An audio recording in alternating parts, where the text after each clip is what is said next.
Apologies for absence. Move, Mr Mayor. Moved and seconded. All in favour? Aye. Against. Thank you. This council meeting is being live streamed and recorded. By speaking at the council meeting, you agree to be live streamed and recorded. Please ensure that if and when you speak at this council meeting that you ensure you're respectful to others and use appropriate language at all times. Orange City Council accepts no liability for any defamatory or offensive remarks or gestures made during the course of this council meeting. A recording will be made for administrative purposes. I'd like to acknowledge the Wiradjuri people who are the traditional custodians of the land. I would also like to pay respect to the elders both past and present of the Wiradjuri Nation and extend that respect to other Aboriginal Australians who are present. Does any councillor wish to declare any conflicts of interest in any matter for consideration at the council meeting? I just remind you, if you don't have to make that same declaration at every policy meeting. That covers them here. So is there any council wish to declare any conflicts of interest in any matter before the council meeting tonight? Thank you. There is a late item there on your desk, and that's for council meeting relocation. Someone move that we... Move, Mr Mayor. Councillor Hamling, seconded. Councillor Nugent. On that, we normally go out to one of the villages as in... Can we talk That's about it that's when what it the comes late item's there for us to discuss later. Yeah. I thought you knew that. Right. Mayoral minutes. There is a mayoral minute there. All four. Against. Thank you. There's a mayoral minute there. It's the Country Mayors Association, New South Wales bushfires. Has everyone got a copy of that? Yep. Will someone move the mayoral minute, please? Move Councillor Nugent, seconded Councillor Munro. All in favour? Aye. Against? Thank you. Now the council meeting will adjourn for the conduct of the open forum. So, Mayor, I'd just like to ask us, there's one thing missing here that, after the last, since 2012, generally had a pastor or someone come in and do a prayer. I just wonder if council could, I think it's an important tradition and the opportunity for various faiths to come in and say something, and I think it's important. I hope my fellow councillors agree with me. Can we please have something done about that? If we can... No, well, we'll ask the Minister's Fraternal, yep. I want to rule myself out, Mr Mayor. You're not available? I still loves you. It used to be done by the Minister's Fraternal, and they'd have so yeah, we'll follow that up. I think it's important. Yep, thank you. Now, the speakers we have this evening, specific order. First of all, we have John Darin, 6 Willow Place, Orange, and his topic for this.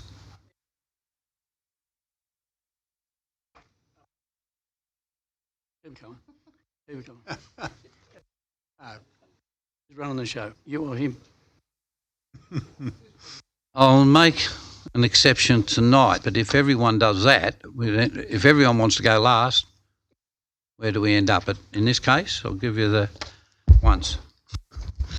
Our first speaker will be Elizabeth Griffin, 31 Thomas Street, Orange, and it's the Banjo Patterson Park Plan. Thanks, Elizabeth.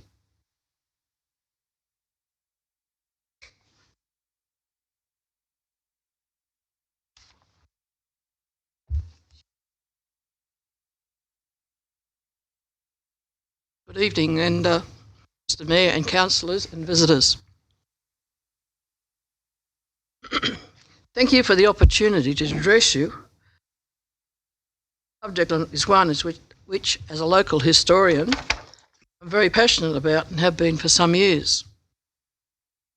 Most of what I was going to say is within the Banjo Patterson report before you. I'll try not to repeat too much of it. Banjo Patterson Park was given to the people of Orange by the Lane family, and a monument was erected and unveiled on the 20th December 1947, some 73 years ago. By working with that date, is a little over 2 years, 9 months, before this 75th anniversary comes around. In this time, it is hoped that a good percentage of the proposed improvements to the park will be attended to. I know that Orange City Council took over the management of the park in 1977, and that the Apex Club took as one of its programs the planting of trees, shrubs, which unfortunately time and several droughts have not been very kind to. The late Professor Ian Jack did a conservation management plan in 2003. And I'm happy and proud to say that I spent many days out there with him, walking the park and identifying the different heritage aspects of the park. I've been out to the park on many occasions and have stopped at the monument. There's been a car there. These people are from interstate and overseas, and I've pulled out some of the history for them. But I've also heard their dismay that is all that's out there. And locals rarely take their visitors out to the park to show them. On Banjo's birthday, Monday the 17th of February, from 6 p.m, the Orange and District Historical Society will be holding a function at the park to celebrate Banjo's birthday. 174, I think it is. On the same occasion, I will be launching a Friends of Banjo Paterson Park group. The aims at this point will be to protect and preserve its heritage and to promote it as a place of interest to tourists and the Orange community. The city has a site that has generated a lot of interest and has the potential to be an enormous drawcard to Orange, not just as a tourist site, one of the nation's pride, but one of national pride as a historical site, though it has national significance. There's a wonderful story attached to the park, so let's take the opportunity, tell the story and have a place that will be a delight to visit, user-friendly, something that Orange can be very proud of. I'm suggesting that we use the 75th anniversary as a benchmark, celebrate the recommended actions that are necessary to achieve this. Thank you for your time. Thank you, Elizabeth. And yes, that's Monday the 17th of February, 6 a.m. or 6 p.m? 6 p.m. Just testing. Thank you. Our next speaker is Grace Pereira, 6 Glendale Crescent, Orange, and organised as general public. And the topic for discussion is water waste recycling support.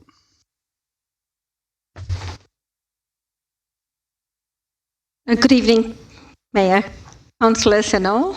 I'm Grace Pereira, just a voice from the community. Although I am the president of Orange Culture Hub, treasurer to Desi Aussies of Orange, was also the one who started the Winnie's food van with Rosie. So I've done quite a number of community projects. I've got people who've come to me and asked me a lot of things, and today it's about water recycling. Okay, this is very close to my heart as I've gone through this journey in Singapore, and it's one of the most successful stories in the world. I arrived in Orange 15 years ago. It's a beautiful colour city. That's because we have the water to retain the colour of our green lawns, blooms and beautiful trees. But today a branch fell off my tree in my garden, and I have been so proud of my trees, but due to the safety concern and also because it has just dried out completely due to no water, I have to cut it down. This made me realize that this beautiful region without water is not going to sustain itself long if you don't do something about it. This also made me realize why Singapore took the stand in 1967 to source out their own water. This is 2 years just after the independence from British rule. And Malaysia has cut Singapore off being part of the Malayan Peninsula and left Singapore to thrive on its own without water, natural resources, and it was just a small island, just a dot in the map. I come from Singapore, okay? So this is very personal to me. Because Singapore has nothing, they began planning 20 years ahead. That's their strategy because they were pushed to think out of the box. Either they do it, they live, or they die. That was what my parents were told when we were young, either we pull ourselves, make it in the world, or we don't. And at that time, we didn't have water. We had to buy water from Malaysia. Just like what we have to do, just like in a way, at the moment, it's like Orange is facing a water problem, okay? New Water, that is the brand given to recycle water in Singapore.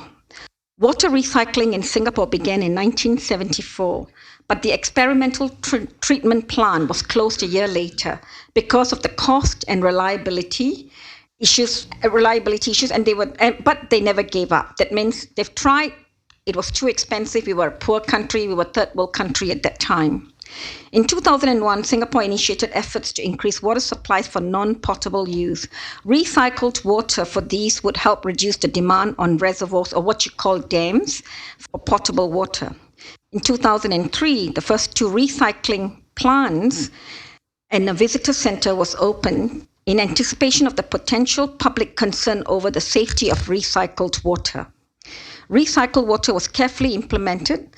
Government was cautious in its usage of terms, avoiding terms such as wastewater or sewage that carried a negative connotation.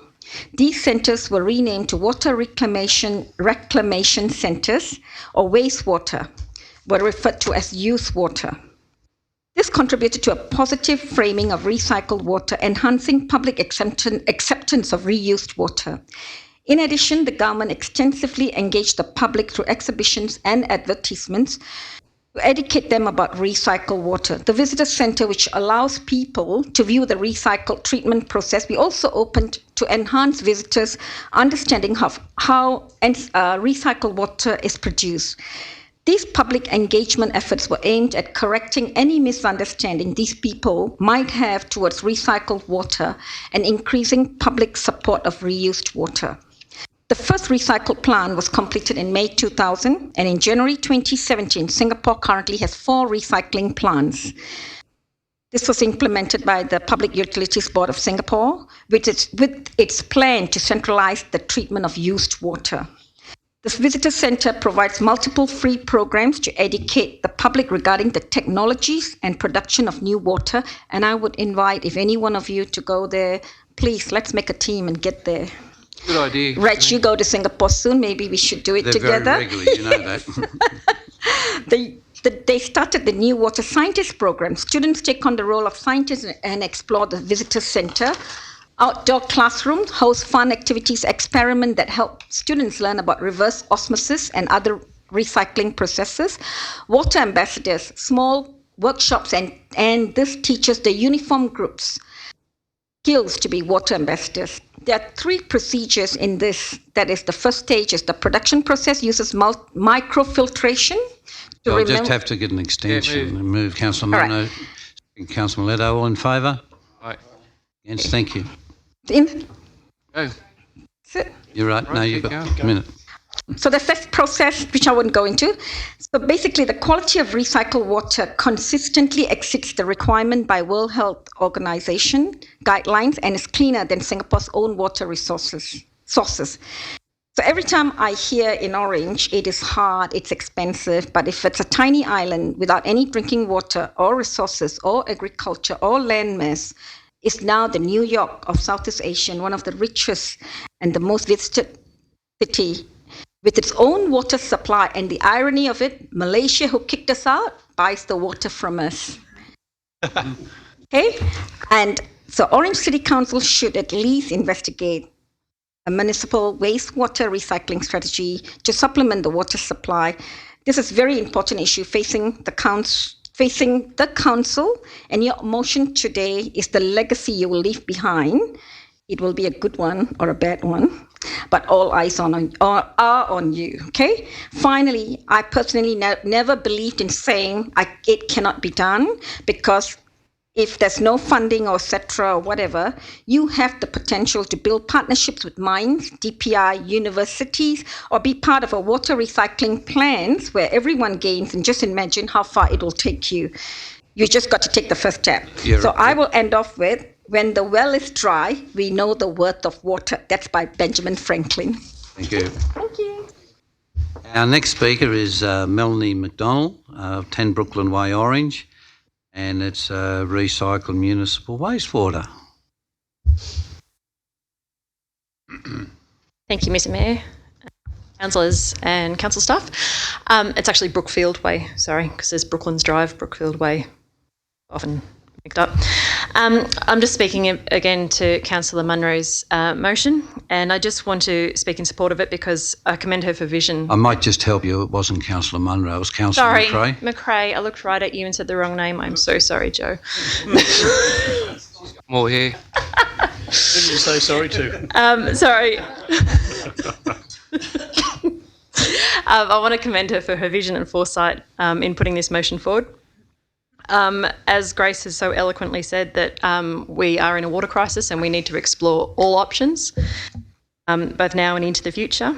And water security now is especially at the front and centre in the minds of all residents now more than ever. And I strongly encourage all councillors as our elected representatives to back this motion and the recommendation for the feasibility study. Thank you. Our next speaker is Michelle McRae, 22 Summer Street, Orange, recycled water. Thank you, Mayor, councillors, visitors and staff.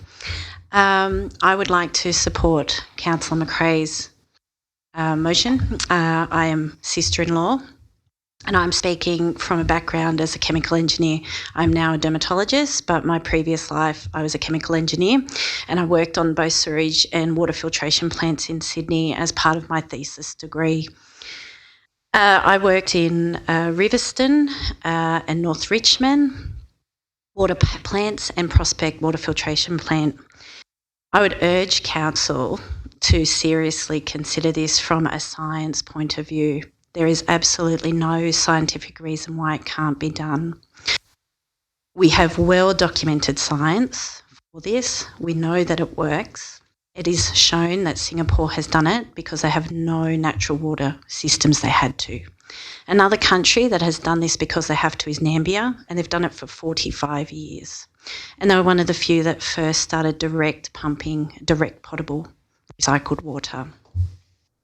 In Australia, we have very, very strict EPA and Water Association guidelines, and the water that comes out of water sewage treatment plants is already highly filtered and treated. We have high standards regarding chlorination, output on the number of bugs, you could say, and that has to go into natural waterways. So if it can't go into a natural waterway because it may damage any natural ecological system, then it has to be highly treated. So the water being let out of most effluent plants is already very, very well treated before it could even be considered further treated for consumption. Many places already use indirect potable water. So if you've been not to Singapore, but to Goulburn or North Richmond area, they use indirect potable water from their river systems, including the Hawkesbury River. So most people have indirectly, and I'm sure actually Orange with their stormwater, by the time it gets to Suma Park, it is actually indirect potable water. Most of the underground water systems are used as reservoirs that lead into these systems, and again, they feed from many septic systems that eventually get filtered naturally in the natural system. If you can set up your own wastewater system, if you've got enough acres with reeds, and it can be done, and that can actually be filtered, and then you have a small ozone plant. So there is many things that you can do, and you could actually put Orange on the map. So I would strongly and highly suggest that it is considered, as it can be done. The only thing that often holds us back is public perception, and again, as the lady from Singapore said, it's using the right terminology. It is no longer wastewater effluent. There is no effluent, or what we call rags, left in it. It is clean water, and we shouldn't be terming it as effluent. Thank you. Our next speaker is Claire Stewart, 43 National Avenue, and the topic for discussion is a positive and forward-looking council.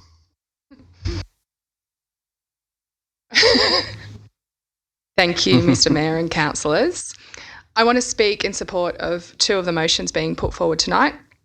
I urge Council to pass the motions being put forward by Councillor McRae, the treated municipal wastewater, which we need to rename, and Councillor Nugent, the climate change strategic policy, so that council staff can do the job of forward planning, the job that's required to secure the bright future of Orange.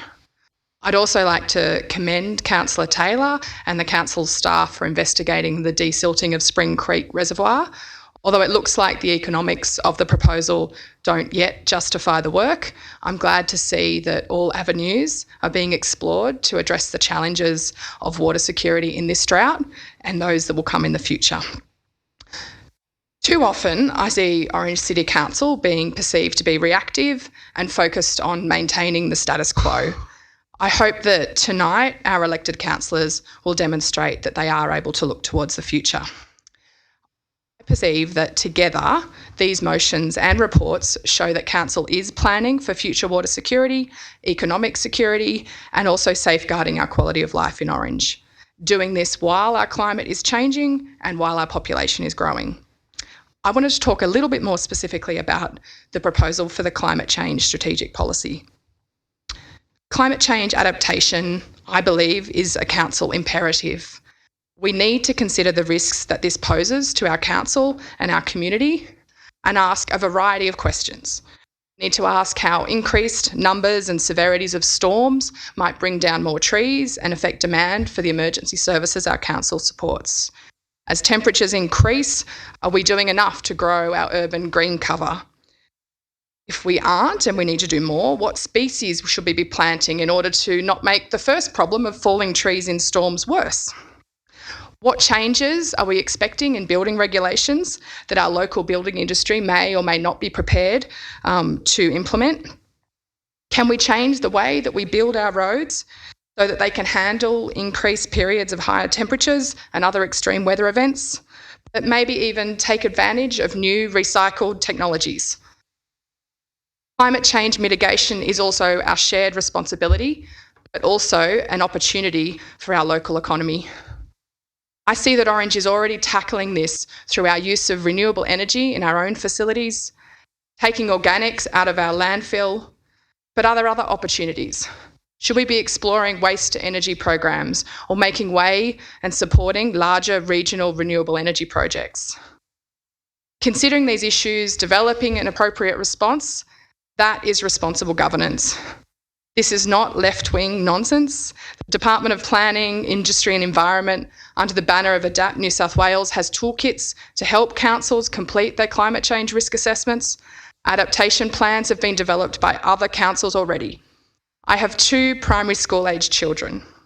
I would love to tell them, though they might not be that interested, what our local government is doing to play their part in adapting to our changing climate.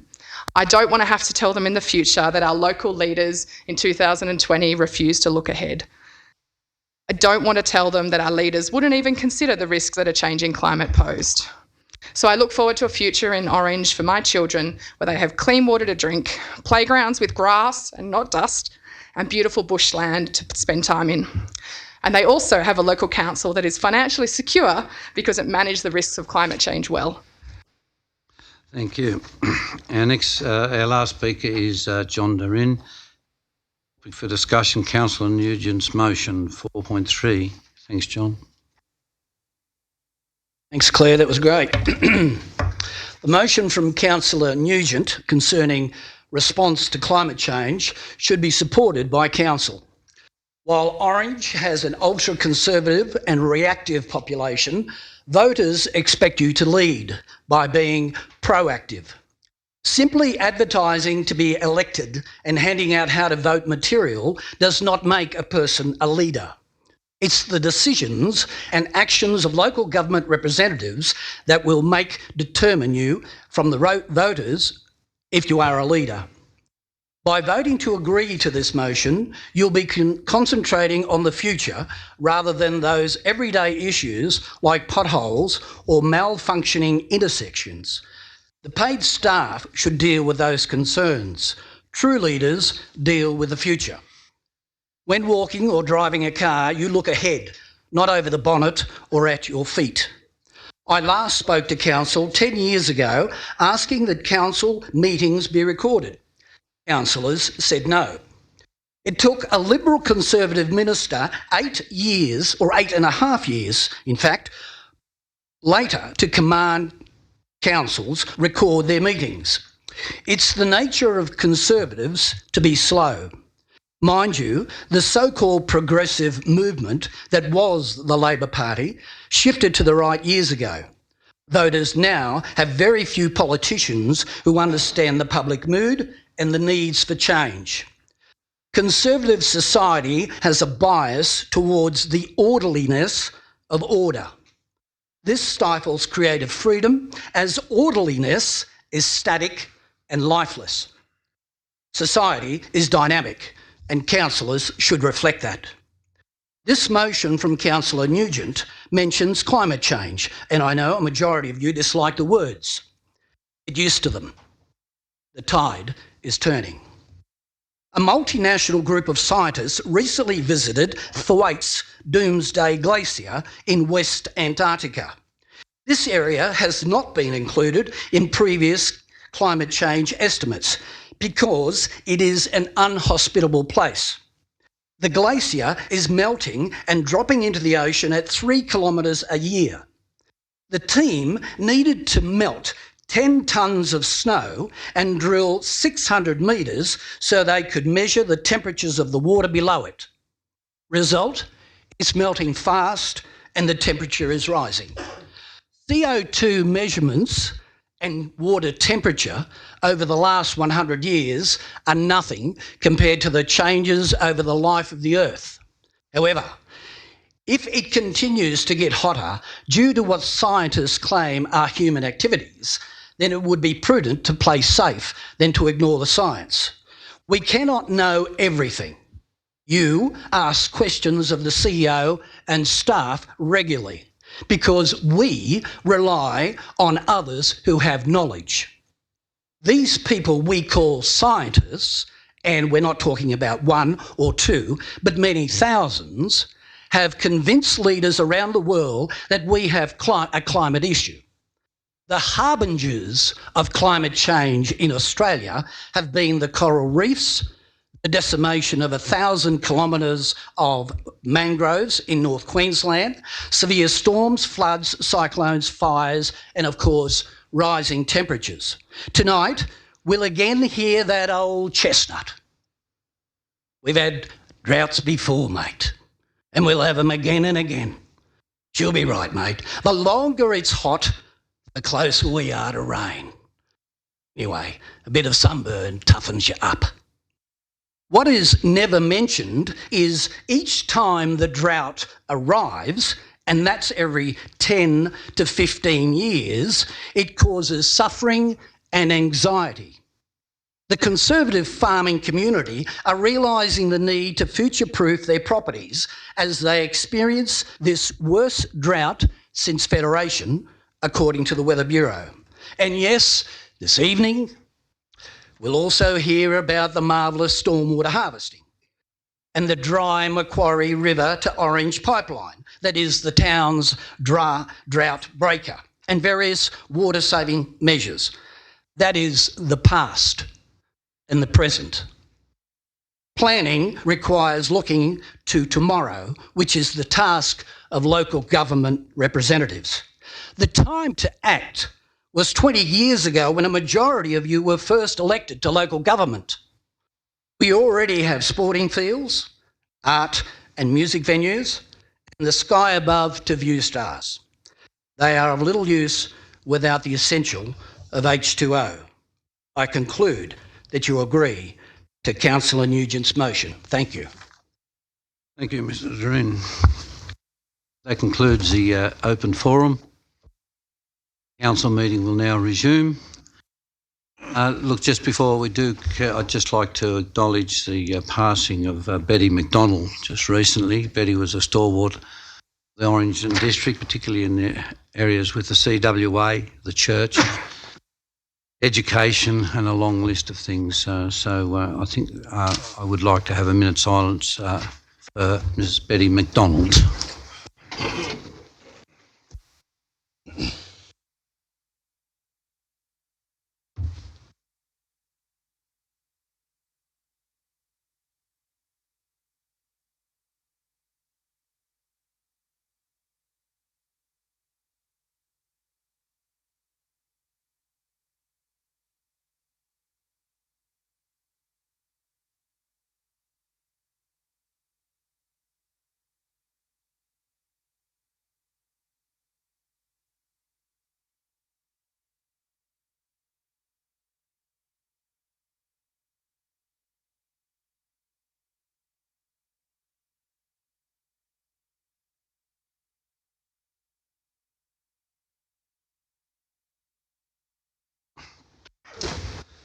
Item 3.1 is confirmation of the minutes of the ordinary meeting of Orange City Council held on the 17th of December.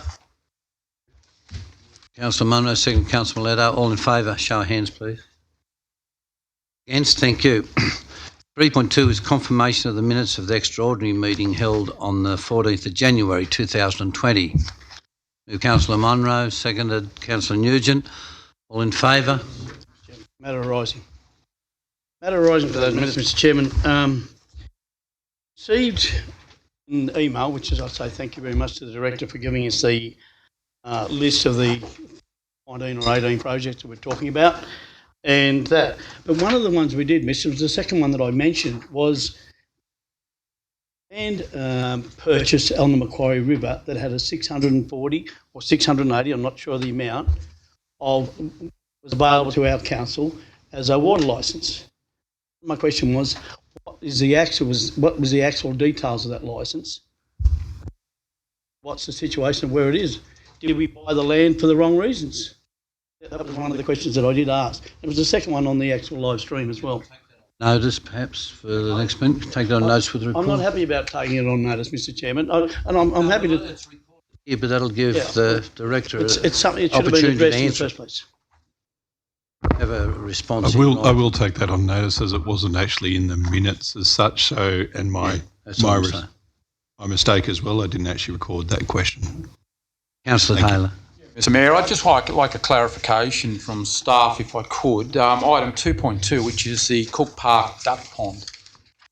Councillor Duffy, myself, Councillor Whitten put up a motion about these water issues, and we've heard from the general public here tonight saying how poor these water issues and how visionary council should be. And we asked about this question on the duck pond. On the evening, I was told that it was an operational issue. Council were told that it was an operational issue. I think there were words to the effect, this is somebody who doing something. We were told it's an operational issue, duck pond draining. Mr Mayor, I would refer, and at the time I did, I referred council to an article which appeared in the Central Daily, which was on the 12th. 19, where it was very specific from a council spokesperson that the duck pond was drained and would not be, quote, be replenished because of the level 5 and level 5A restrictions. Can we get a clarification? What is the situation? What was the situation? Was it in fact operational? It was going to happen anyway. And if that was the case, why hadn't it occurred in the previous 7 years? Or was it, as the council spokesperson said on the 20th of the 12th, Central Western Daily, it was in response to the drought level 5A? General, CEO, I should say, to answer that. Mr Chair, I'm not entirely sure I can answer that right now. Can I take that on notice, Councillor Taylor? Suffice it to say for tonight perhaps that the duck ponds at your instruction were cleaned, beautifully restored and filled with bore water, ready for Australia Day. But I will take that on notice. I need to look at the detail. And I will clarify, the article did say that it would not be refilled with potable water, which is understandable and everyone understands that point. But on the night there were a number of comments that were referring to the fact that we really don't know why we're here on this issue because it was an operational issue. The article clearly defies that statement. Just as a follow-up point on that, Mr. No, I don't want any follow-up points. I think we've got a gist of what people... It's related to the minutes of the water matter. Okay, I'll bring it up in the next meeting. Against? Thank you. You've got those two notices on notice, and one's on the water and one's on the duck pond. Right. Council meeting now adjourns for the conduct of the policy committees. There are no items for Planning and Development Policy Committee. We have Employment and Economic Development Committee, Chairperson Councillor Miletto.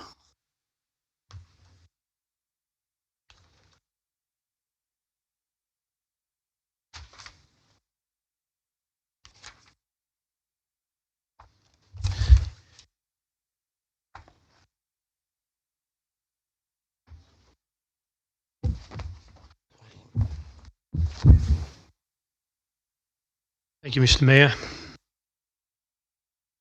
Time being 7:38 p.m. I declare the meeting open. Item number 1.1, declaration of peculiar interest, significant non-peculiar interest, unless in significant non-peculiar interest. Are there any which any council would like to declare? There being none, we'll move on to item number 2, committee minutes of the Economic Development Committee on the 13th of November 2019. Moved. Seconded. Thank you. All in favour? Aye. Carried. Any discussion?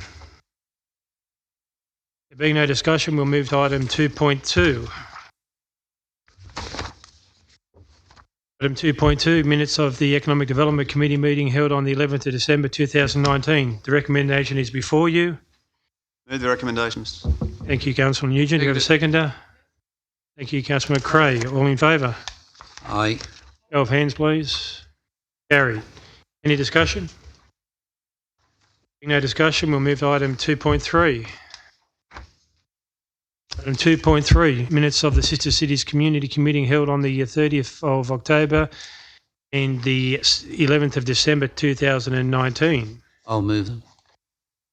The recommendation is moved by Councillor Kidd. Can I have a seconder? Second. Seconded by Councillor Nugent. All in favour? Of hands, thank you. Carried. Bring something up there. As you would know, this year we have quite an important celebration within a number of years that we've been associated with ISIQ, with students here in early March. But also we're going to have a staffing exchange with Timaru. Just voicing now that I intend to visit both ISIQ and Timaru this year. Mayoral visit. Had the Mayor of Timaru here. Occasions, I think we've been there. With ISIQ, I think we've hosted the mayors of ISIQ and another one this year. So I think that's something I'd like to see go back through the committee to see if the committee or any residents of Orange are keen both ISIQ and to Timaru. Thank you, Mr. Mayor. Any further discussion? Yes, Mr. Chair. Just to follow up on that comment, I've mentioned to Mr. Waddell and the Mayor that I will be in Japan in the second half of April and intending to go to Ishiku for a visit anyway, and more than happy to go there and represent council if that's appropriate. So happy to do that. Just also interested in, do we have any indication of the dates as to when the Mayor of Ishiku is coming to Australia at this stage, or is it still... Wait. Okay, thank you. Thank you, Councillor Nugent. Any further discussion on any of the items and the recommendations? Being none, I'll close the Economic Development Committee at 7:42 p.m. and call upon Councillor Whitten to conduct the Infrastructure Committee meeting.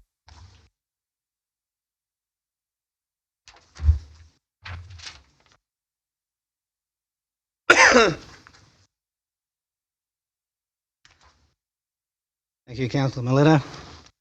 I'll open the Infrastructure Policy Committee at just on 20 to 8 and ask for item 1.1, declarations of pecuniary interest, significant non-pecuniary interests and less than significant non-pecuniary interests in this committee.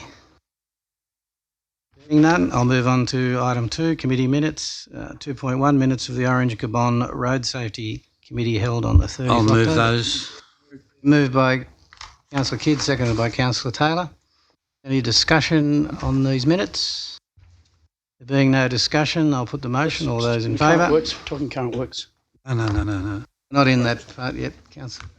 I'll ask for a show of hands again, please, for these. Motion is carried unanimously. Item 2.2, the minutes of the City of Orange Traffic Committee meeting, 17th of December 2019. Recommendation. Moved by Councillor Turner. Do I have a seconder? Councillor McRae. Any discussion on this? If I may, just briefly, look, it was a fantastic day and I do thank Councillor Munro for help being on the committee, and of course we lost fellow committeeman this year, Councillor Turner, who was Oh, sorry, I thought you were on thing. Yeah, my apologies. You got up, mate, a minute ago. Apologise. Thank you, Councillor Kidd. Sorry, my apologies. No, it's not a problem. Or make Not a problem. mistakes. Councillor Nugent. Yes, thanks, Mr. Chair. Just a really question of clarification. In terms of under item 2, there's 3.1 to 3.12. 3.8 is missing. Is that... May I ask for everyone what page you're Sorry, referring on to? page 56. Mr. Chair. Page 56. Thanks.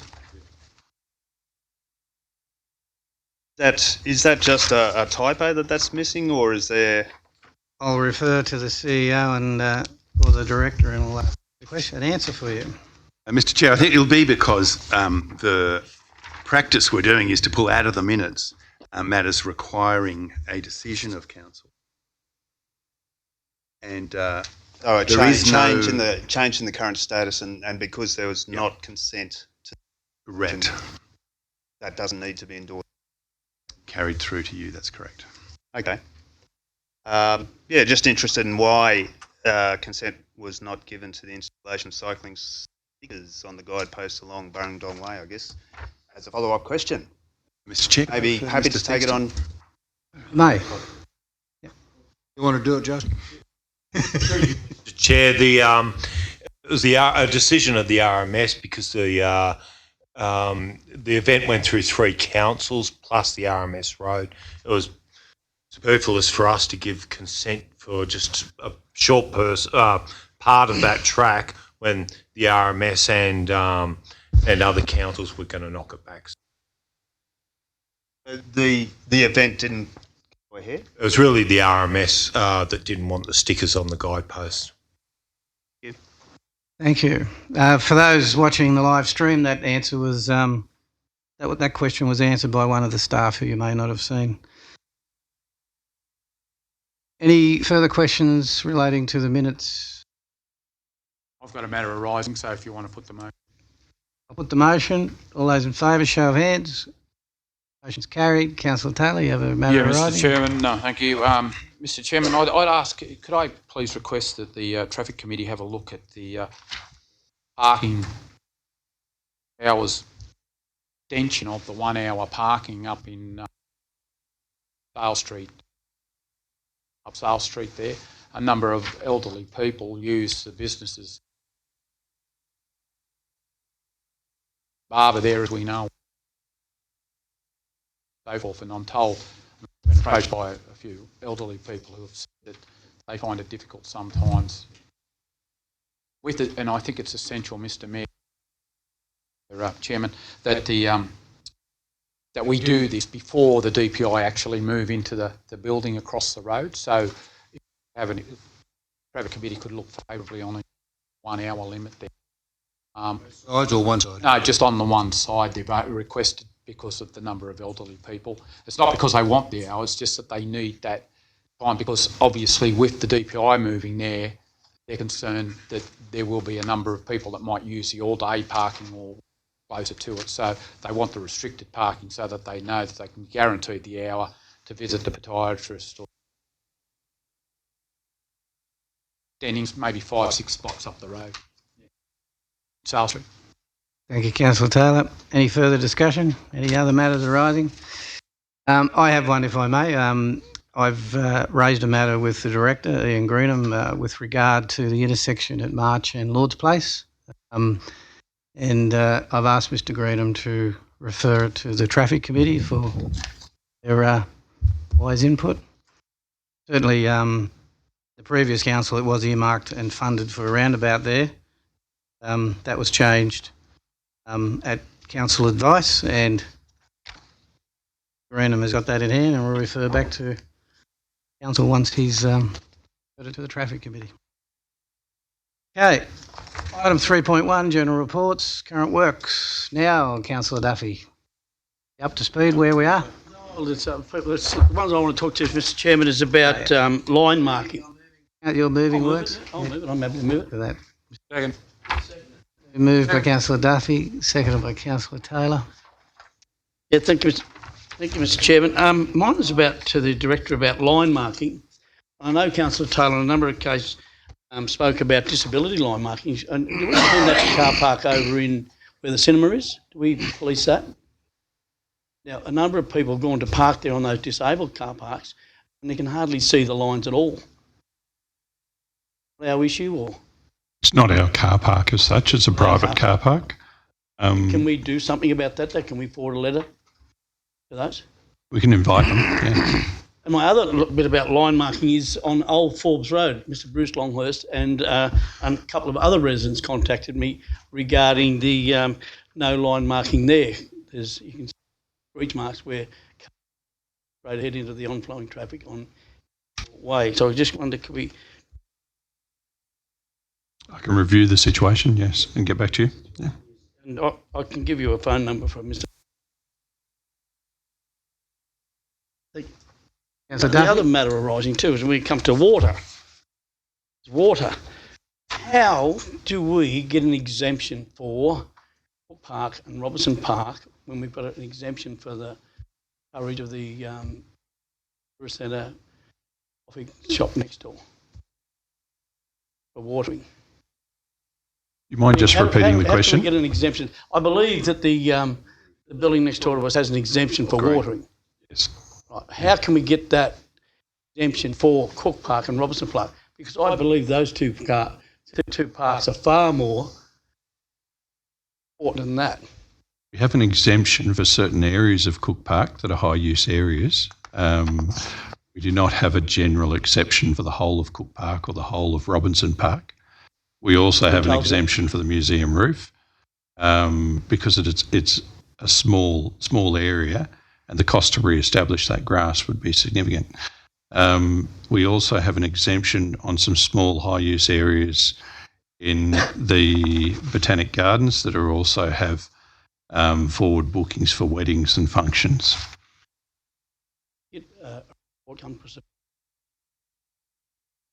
I'm happy to make that public, yes. Yep, that'd be great. Thank you, Councillor Duffy. Councillor Taylor. You understand why I didn't answer. Mr. Chairman, just quick points. I mean, you throw the bricks and you've also got to give the bouquets, and it's on the matter that Councillor Duffy raised about the disability parking spots. Mr. Johnson contacted me last week and spoke to him in detail. I raised the issue about people who had been or couldn't see the disability parking spots around the CBD. They have been addressed. I know there are some still in the Woolworths car park. Get those done. It is vitally important that they are done. I'd hate to think get a $500 fine effectively parking in a disabled spot when they actually won. So congratulations as far as getting onto that particular. So if you're going to the bricks, you also give the book. Mr. Chairman, the other issue I'd just raise is a matter arising from current works, and it's a two-pointed question. The first of all is when can we expect completion of the southern distributor road between Huntley Road or Forest Road and Elsham? There it seems to be going on forever. I don't know. A lot of people are asking me about it, but on that particular section, some temporary traffic lights. I was there the other day, but I had someone again pull me up in the supermarket today, and they are too long. We don't need the time that's given. It's almost 5 minutes. You're waiting for them to ask that they be wound back to a couple of minutes, go through and going through that area. We look at maybe adjusting the time on those lights, but very interested to find out when we can expect. To Mr. Greenham with... Certainly. A couple of things that is worth noting. I think it's the 17th and 18th of February that they'll be actually landing the bridge beams in place with a projection to complete the bridge works and all of that works by May of this year. Works are progressing well. There were certainly some issues in regard to piling last year that have since been resolved, where we had to go far deeper than originally anticipated. May of 2020. And the magic lights? The Do lights, your magic on the lights. yeah, the lights, I'll ask them to review the timeframes. Councillor Milletta. Thank you, Councillor Whitten. My question just comes in regards to an observation which I made today, and that was with regard to some workers who are undertaking work in the Northern Distributor. These people were concreters, and they were displaying signage on their shirts saying they were from Cumberland Concrete. I'm just wondering, obviously the concrete is bought here in Orange, but can council offer any incentives for these people to employ our local labour? I just find it interesting that they, although it's a tender process, that these people are coming and staying here, and we can't be competitive with local tenders. Just wondering whether those discussions can be held when we have the tenders and encourage these people to use local labour and help stimulate our economy rather than money going out. Certainly the principal contractor is a local contractor, Hamcon Contracting, but a matter for what subbies they use would be a matter of access and availability as well, I would imagine. So they would have assessed the situation and would have taken that appropriate. And it certainly costs them more money to actually accommodate people from out of town. So sure, they would have investigated local options first. Thank you. Thank you, Councillor Milletta. Councillor Nugent. Thanks, Mr. Chair. Look, at our first meeting of the new year and following a long, hot summer, I think it's important to acknowledge the work that the staff have done in relation to water over that period. While a lot of us were holidays, maybe, the staff have been hard at work in relation to our water usage and trying to extend our water supply for as long as possible. And the forums, the water forums that were held earlier back in January were excellent and well attended, with some great questions. And also the work that we've seen profiled in paper over the last little while in terms of the high water uses, high residential water usage, and the fact, and I think the Mayor was in the article, in that article, sort of talking about the 119, that we've got it down to 119 litres per person per day, if that's the right figure, which I think is probably the lowest it's ever been. So, which I think is a combination of the good work of council staff and the water ranger, plus also the community of Orange responding in a positive way to the. So I just think it's important to note that. Thank you. So follow-up question on that. So with the report that came to us, Director, one could say that level 6 is no outside watering. Going to keep working with dealing with people. What level 6 is going to be? We don't know what level 6 is yet. We're looking for a percentage reduction that would be similar to the percentage reduction we're asking from the residential community. And this stage, we're working with the top 50 water users. I'm aware of that. To achieve that percentage reduction in water use, we still retain, I suppose, the rights to actually review what we had in our previous level 6 restrictions. We're not going out there to actually close businesses down. We're looking to work with alternative water supplies and opportunities for recycling or things of that nature, or just general opportunities as far as having water-saving devices within their business. Yeah, I'm not anyway critical of what council's doing. No. The only thing I'm looking for is that people want the understanding of what level 6 is. Okay, no outside watering. Well, outside We're trying watering, to work with businesses and individuals and all those type of things to cut the water flow down, which is fantastic. Yes. But what after that? So no outside watering, and we've asked the residential community, and they have responded, come down to 50% of the normal use. We'll be looking for a similar 50% reduction from the businesses. Thank you. I mean, some business may already be very, very water wise, and they may only be able to achieve 10% but still be economical. Some businesses may be able to achieve 80% reductions. And that's what we're finding through our direct relations. Will we receive, further question, will we receive a report saying what these levels are? We will, Councillor. Okay. Mr. Chair. For a moment, Councillor Hamling, I think the CEO would like to make a comment. No, I was just asking. Yeah, a private question. Thank you very much. Councillor Hamling. Destroyed the assets. Ain't waste of water. HR reason. Mr. What was I going to talk about? Question? I had a question. Could I have a question through you to the Mayor? I understand the Prime Minister was here last week and some letters have been shot off via you. Money that was allocated to the councils that we did not get, was that drought or rural communities only, or like we're going into level 6 water restrictions? I think we're fairly well down the track of the drought, and maybe some assistance that would have been handy if he came out to here.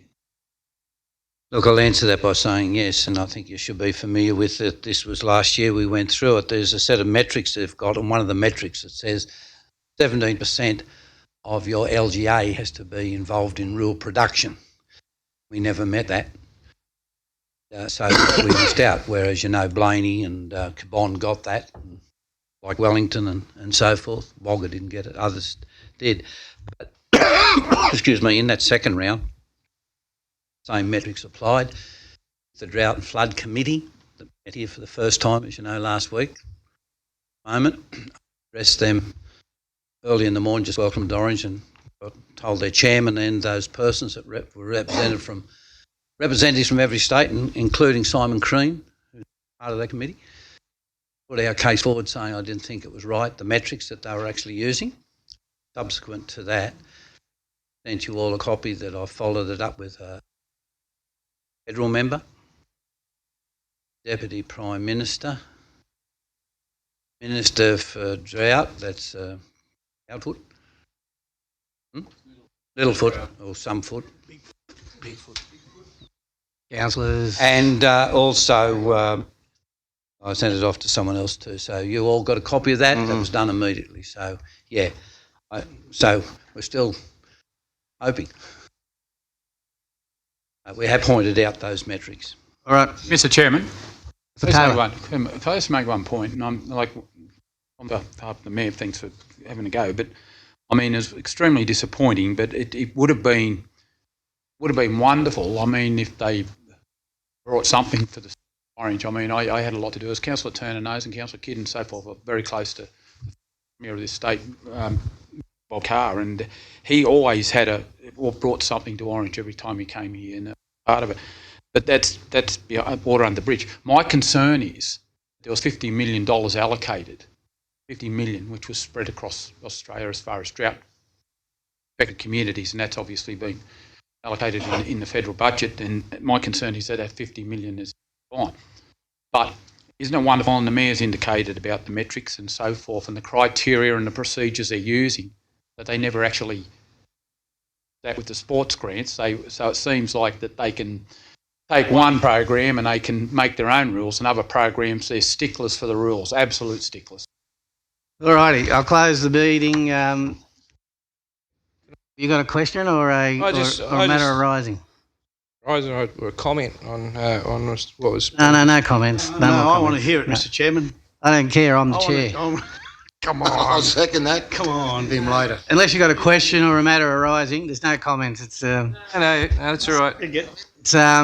It's 3 minutes past 8, and we'll move on to Sport and Recreation and Policy Committee. Thank you. Councillor Hamling.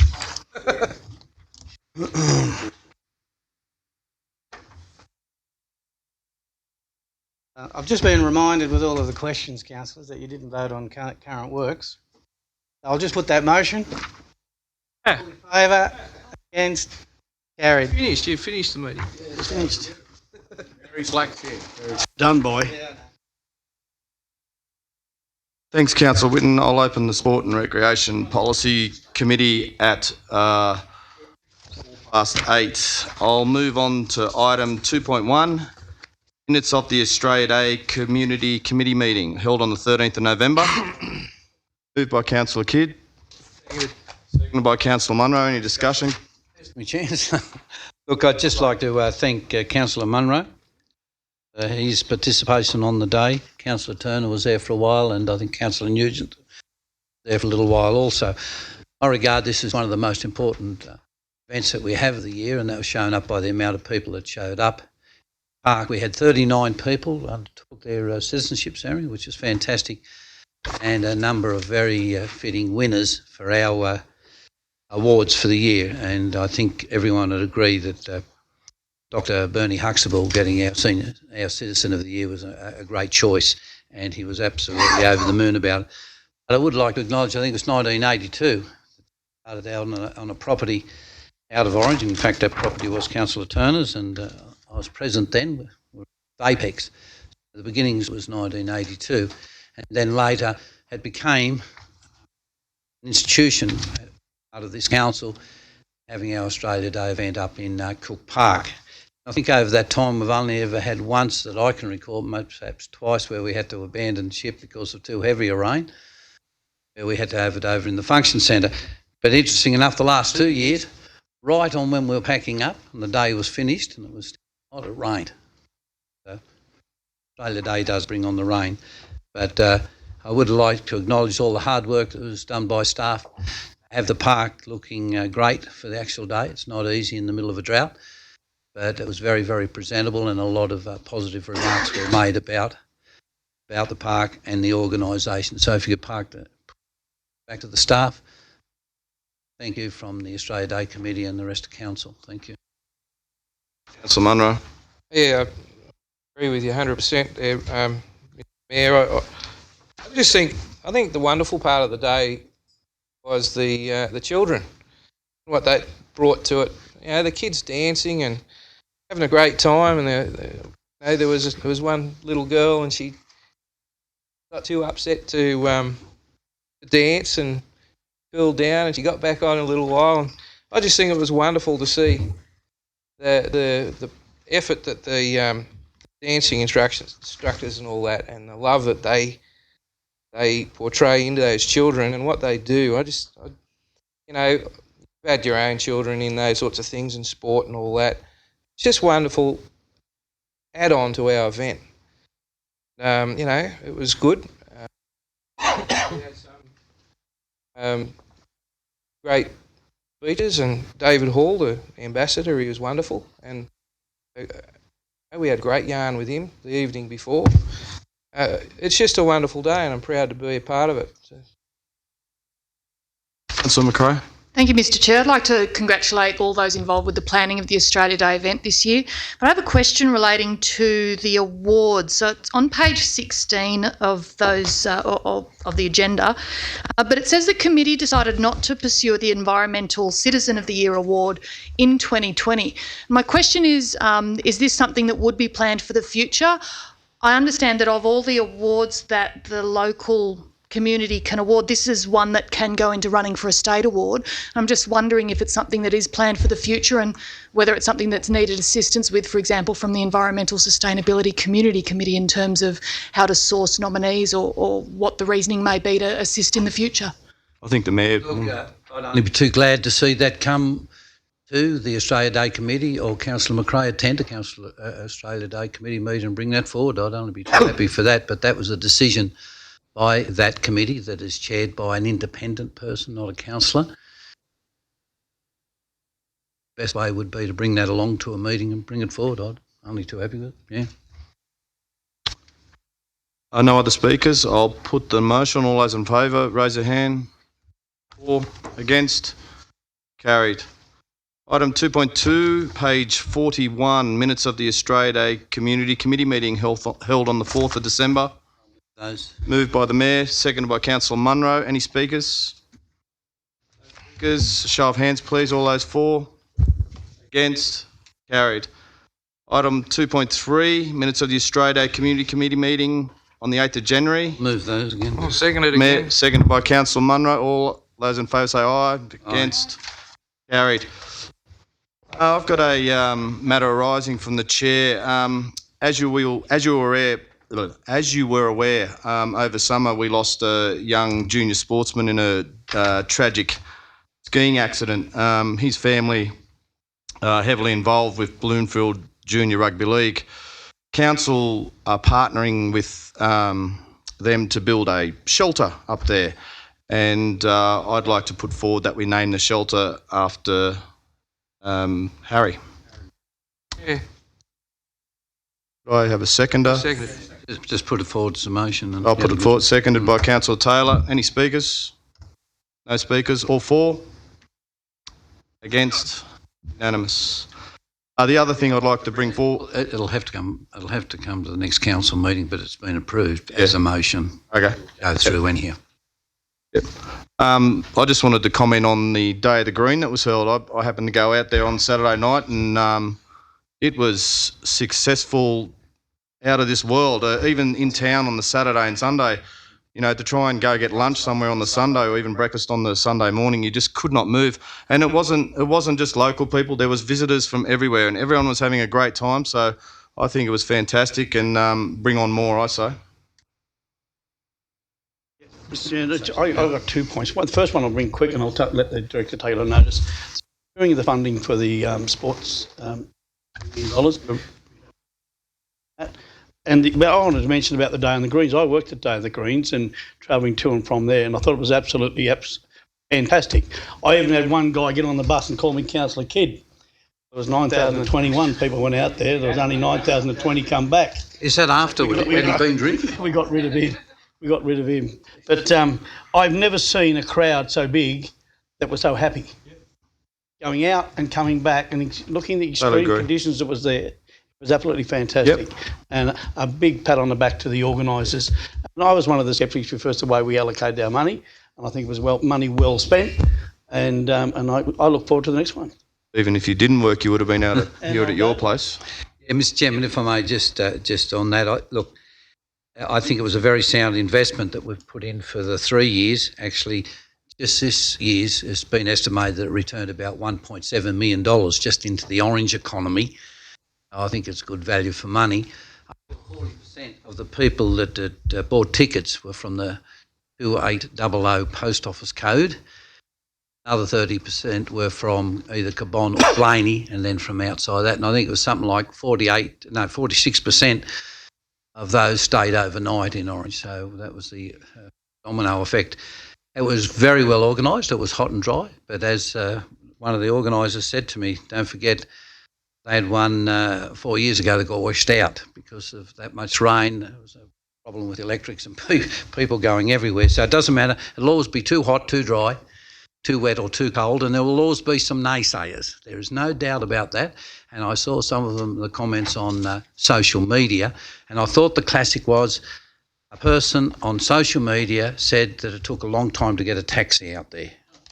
I could imagine it would have been. There was 10,000 people, if they've ever been to a function in Sydney, whether it be football, the races or a concert, immediately walk out and jump into a taxi or onto a bus. It's virtually impossible. I think there's a few things you have to put up with. Speaking with the organisers on Monday, they were ecstatic about the way it went, and certainly we'll be taking on any constructive criticism comes forward, and certainly there will be some things come forward from council. But again, in speaking with the police and with our traffic control people, they just said it was unbelievable. I think there was less traffic problems out there I've seen at the field days, to be quite frank. I'd just like to make a comment if I can. Yeah, whatever. All right. Fantastic event. But isn't it wonderful, really, when you think about it, how many other events could be held and so cohesive with the two councils, Blaney and our neighbours. That's a good thing. It's come a long way. Our relationships, I feel, and I think it should be said, Bon and Orange are joined at the hip, and it's just wonderful that this came along, because there's so many other things that we can work cohesively together with to promote tourism in our area, because it's about the region and we all share. So, there's, over the years there's been a lot of them and us and all this sort of thing, and I just think it's great to see this happen and acknowledge the fact that everybody worked together to make it happen, and look to the future and see what other things can be achieved through success. Thanks, Councillor Munro. I'll conclude the Sport and Recreation Committee at 8:15, and whilst you're there, I'll do the environmental one. Yeah, while you're there. To move Okay, I'll things open on the a bit. Environmental Sustainability Policy Committee at 8:15. I'll go to item 2.1, which is minutes of the Companion Animals Community Committee held on the 2nd of December. Moved by Councillor Nugent, seconded by Councillor Romano. Any speakers? No speakers. Could I have a show of hands for 4, please? Against? Carried. Item 2.2, minutes of the Environmental Sustainability Community Committee held on the 9th of August. Recommendation. Moved by Councillor Nugent, seconded by Councillor McRae. Any speakers? Just a question, if I may, on page 26, under a matter arising, it says that council staff follow up on a recommendation from the ESC to reduce council's energy use by 20%. Just when was that adopted by council, and how are we tracking? Yeah. I think if my memory serves me right, it was adopted, but the move is 20% subject to financial budget cases. That's where it sits. We're developing projects, but we have to then come back to council with full business cases. Thank you. No other comments? I'll put it. Can I have a show of hands for 4? Against? Item 2.3, minutes of the Environmental Sustainability Community Committee held on the 18th of October. Moved by Councillor Nugent. Seconded by Councillor Kidd. Any speakers? No speakers. Hands up for 4. Against? Carried. And I'll close the Environmental Sustainability Policy Committee at 8:17.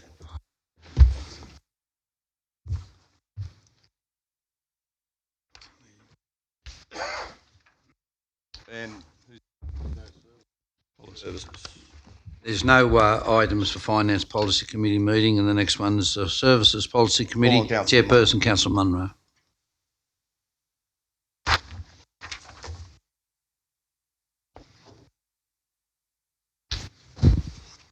Thank you very much, Councillor Hamling.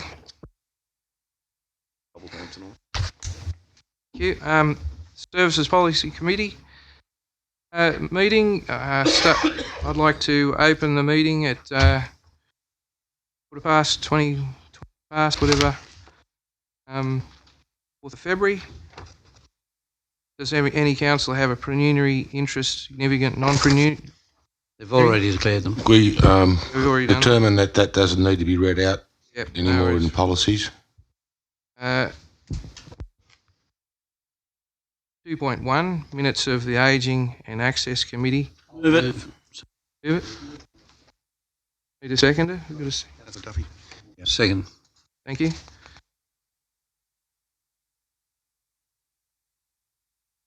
Any discussion here? What item are we up to? 2.1. Any discussion at all? Show of hands. 2.2. Sorry? Need to. 2.2, minutes of the Community Safety and Crime Prevention. Moved. Second. Discussion? Councillor Hamling, if you could just pass on at your next meeting. It was great on Australia Day, the police presence. They had 2 police, male and a female, on their bikes, and they laps around the park and around the outside of the park, and presence felt, and it was certainly a help. Okay, thanks. Yep. I'd like to reading the documents here. We had a Chief Inspector Atkins provide a summary crime rates for the year. It's good to see that there's 5 new probationary constables on hand at the moment, and he thanks us very much for our support.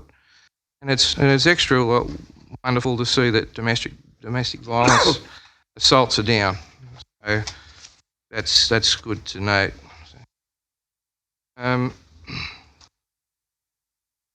They put the motion, please. In favour? Sorry. Everybody? Yep, unanimous. Okay. 2.3 minutes of the Spring Hill Community. With the recommendation. Councillor Whitten and Taylor, thank you. Discussion.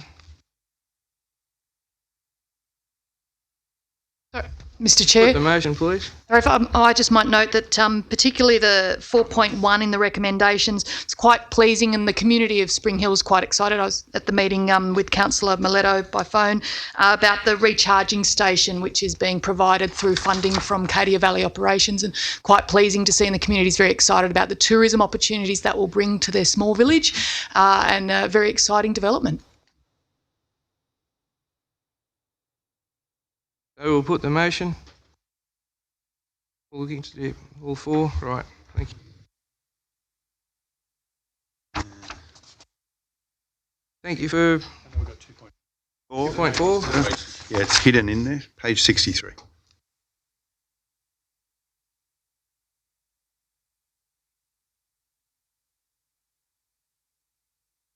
To the NAIDOC community.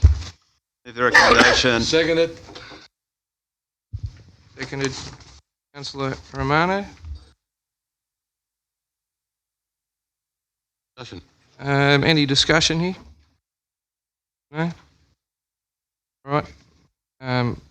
We'll put the motion, please. Favour, thank you. Okay. Thank you, councillors.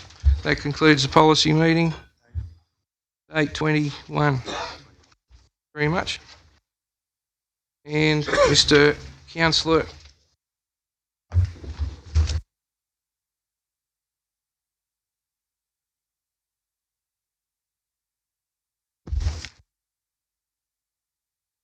The council meeting resumes at 1.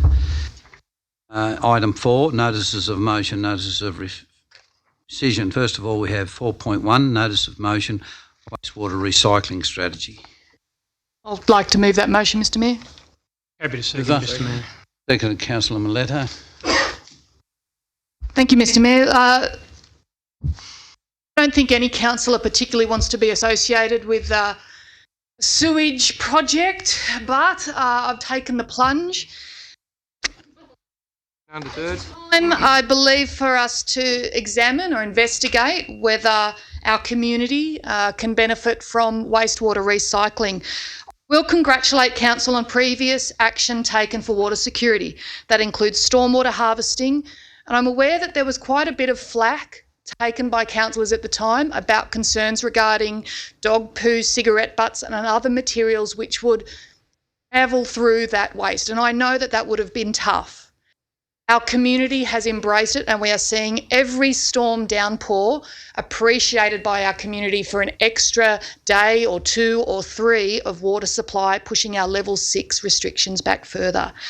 I believe it's now timely our community is on board and understands stormwater harvesting and the science behind it, that it's time to put to them and for us as community leaders to consider whether it's time for wastewater to also be part of our water security.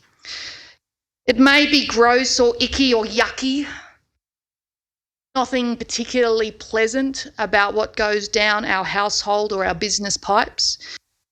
It's time to move on and consider the technology and the science solutions which are readily available. The community trust us and they ask us to find solutions to our water security, and I would assume, like many of the other councillors, we're getting questions regularly about what is the plan, the 18 water or 19 water infrastructure projects that are being developed. We are being asked to show leadership, and I believe a proactive approach is timely, but I'm also concerned about the costs and the economics of such a project. Why do we need to add wastewater recycling? This is actually, I believe, the only way we can guarantee that there will be product or water in our pipes. It's the only water supply over which we will have control. Gives us self-reliance. There are many possible uses for the treated water, whether it's indirect or direct potable use, whether it's industrial, agriculture, viticulture, horticulture, environmental flows, or even firefighting. And I'm sure that if it is investigated, all of those will be on the table. If we rely on dams, they're contingent on rainfall. And I don't know that anywhere in the Orange LGA has any landowners jumping up and down volunteering to put a new dam on their property. So that would be outside our LGA, and it's also outside our area of control. There is the suggestion to rely on bores and groundwater, but we know that our groundwater levels are dropping and there's increased demand from many, many users for bores, and we know licences are also difficult to come by. Having wastewater recycling actually is a closed loop. It secures the supply. As long as people are flushing their loos, they're doing loads of washing, they're having showers and baths, which we do hope our residents continue to do, we will continue to have that supply in a closed loop, which we can treat and put back into the pipes so that when they turn on the taps, there's a clean supply available inside the house, outside the house, or on our parks and gardens or industrial or construction sites.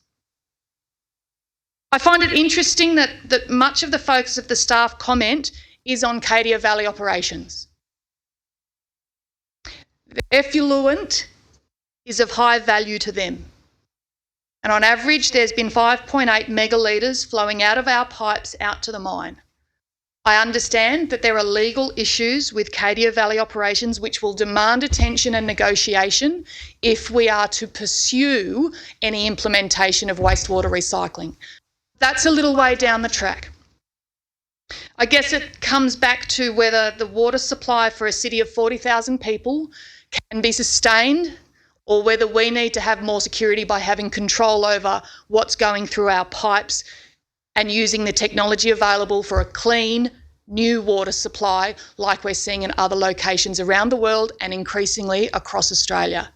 Now is the time for us to lead and present this as one of the options in our broad and integrated water cycle management plan. Councillor Munro. Councillor McRae, councillors. Look, I understood that we spent millions of dollars on purple pipes. I know that there's potable good water going through those. We made that leadership investment in that. Maybe when we get the infrastructure in place that the state and federal government have spent $90 million, I think, helping Orange get water pretty.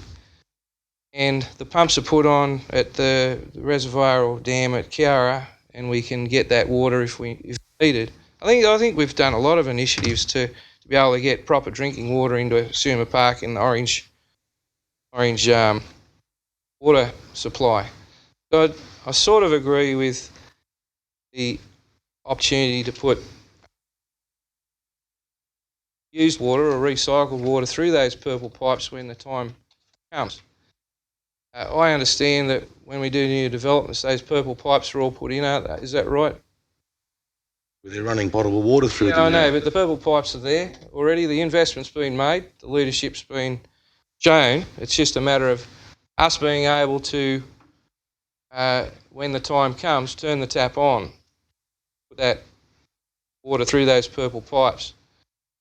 So I understand the motion, but I think there's been so many initiatives that have already been taken in leadership to supply water to Orange. People know we've got the pipeline from Quarry, we've got multiple things happening, the stormwater harvesting is great, and as well the pipeline from Carcoar and further to Kiara. So we'll never run out of water never run out of water. We won't run out. We'll never run out of water. It's just a matter of that because of those initiatives and because of that leadership and that investment by our government, doesn't matter which one it is, they've made the investment. I think Orange is a stronger place for those investments, and we would be in a terrible spot right now if we didn't have those investments. We'd be thinking about doomsday and all that sort of garbage that's going on. I think with this motion, I support it in a way because it's not going to be drinking water. But all I would like to say is we've already put the infrastructure in, we've already shown the leadership. It's just a matter of one day, 40 years, when Cadia does cease production, and that $52 million that comes into our economy from the workers at Cadia gets reinvested here. Those workers, I feel, deserve to have that water security. So we put all this in place. And I tell you what, if Cadia hadn't have been there, the government wouldn't have invested in Orange because of the economic growth here. So that's my opinion. I think the leadership's already been shown by previous councils and state and federal government. It's a matter of putting all those things into place now as far as pumps and the rest of it to make sure we've got water. I think we'll go Councillor Hamling, Councillor... All right, I'll just rest you. Yeah, good. I'll be very quick. Futuristic, this is what this is about, futuristic, looking down, seeing what we can do. I like the word investigate. When it's not committing to anything, we're just having a look out there. We're not saying we're going to go drinking the potable water. We're not I like the idea of watering our fields with the effluent. I know that's been done in a number of cities, so I know there's, it goes out to Cadia, I get all that, but I like the idea of investigate, and I'd like to see what's out there, see what we can do, and bring it back to council to have a good discussion about it. Yeah, Mr Mayor, look, I agree with Councillor McRae, I agree with Councillor Munro and Councillor Hamling, but what we need to be aware of here is that Orange is growing in population. It's all good and well to say that the water is going to go around in circles. We're going to flush it down the toilet, and then we're going to recycle it, and 40,000 people, that's fantastic. We need more water storage. We need more water to be able to do that down the track. I'm not accepting that we do that tomorrow. It is something to look at, but I've always said that Orange needs more water in volume. It needs a bigger dam or another source of supply, and not only Orange, the whole district. So I support this in part. Orange is going to grow in population, so we'll never have enough. If we go with what we've got now, the amount of water that's there now, it's not enough. Right? The recycling part of it is great, but it's not enough water. We need more water, and that's what I'll be pushing for. I think Councillor Whitten was next. Thank you, Mr Mayor. I rise to support the motion. Mr Mayor, we've been on this bridge before, and it was one of the options that we considered many years ago. We couldn't take on too many fronts at the one time because we were doing new things at that time with the pipeline and the stormwater harvesting. For me, I've been living on tank water for the last 40 years, and there's dead starlings, possums, you name it, it's in the tank water, and I don't think it's affected me too much. Look in the mirror. And certainly that's debatable, yes. I've been in a lot of these countries which are water efficient and desert basically, and it hasn't harmed me by drinking those particular water sources. I think it's a matter of balance. We need to have all our options on the table, because we don't want to. We're going to be here again in the future. We want to have at least looked at all the options and considered them and have them all in play, or everything.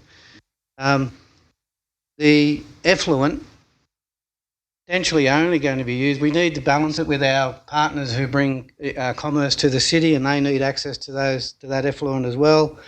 But we need access to it as well in times of hardship. when we're going to lose the ability for our population to be able to wash and drink water and those sorts of things. We need to have that as an option to switch on. Certainly, for me, the most efficient capture of water or catchment, that the urbanisation of what humans are doing is the most efficient catchment, our roofs and the concrete out the road there.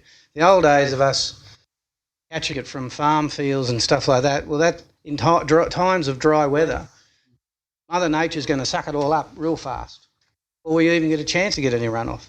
But when it hits the concrete, the tar and the gutters, it's going to run wherever we want it to run to. And I think when we did the stormwater harvesting, there was a report that came out of Sydney that in the basin, in the CBD of Sydney, 1 inch of rain is 100,000 Olympic swimming pools that go out into the ocean, just the CBD. So imagine the whole area of Sydney, they were to capture that stormwater harvesting and then reroute it to areas that store it back into the Central West areas. So, yeah, this is a great, we should be looking at this. There's no doubt about it. And it's not an option we need to investigate the cost and how we go about it. But it needs to be an option that we have. Thank you, Mr Mayor, and I'd like to thank Councillor McRae for the motion. Whilst I broadly agree with the motion put forward by Councillor McRae, I believe that we also need to be mindful of the Cadia Valley Operations requirement of the untreated water that it plays in the important role in the prosperity of Orange.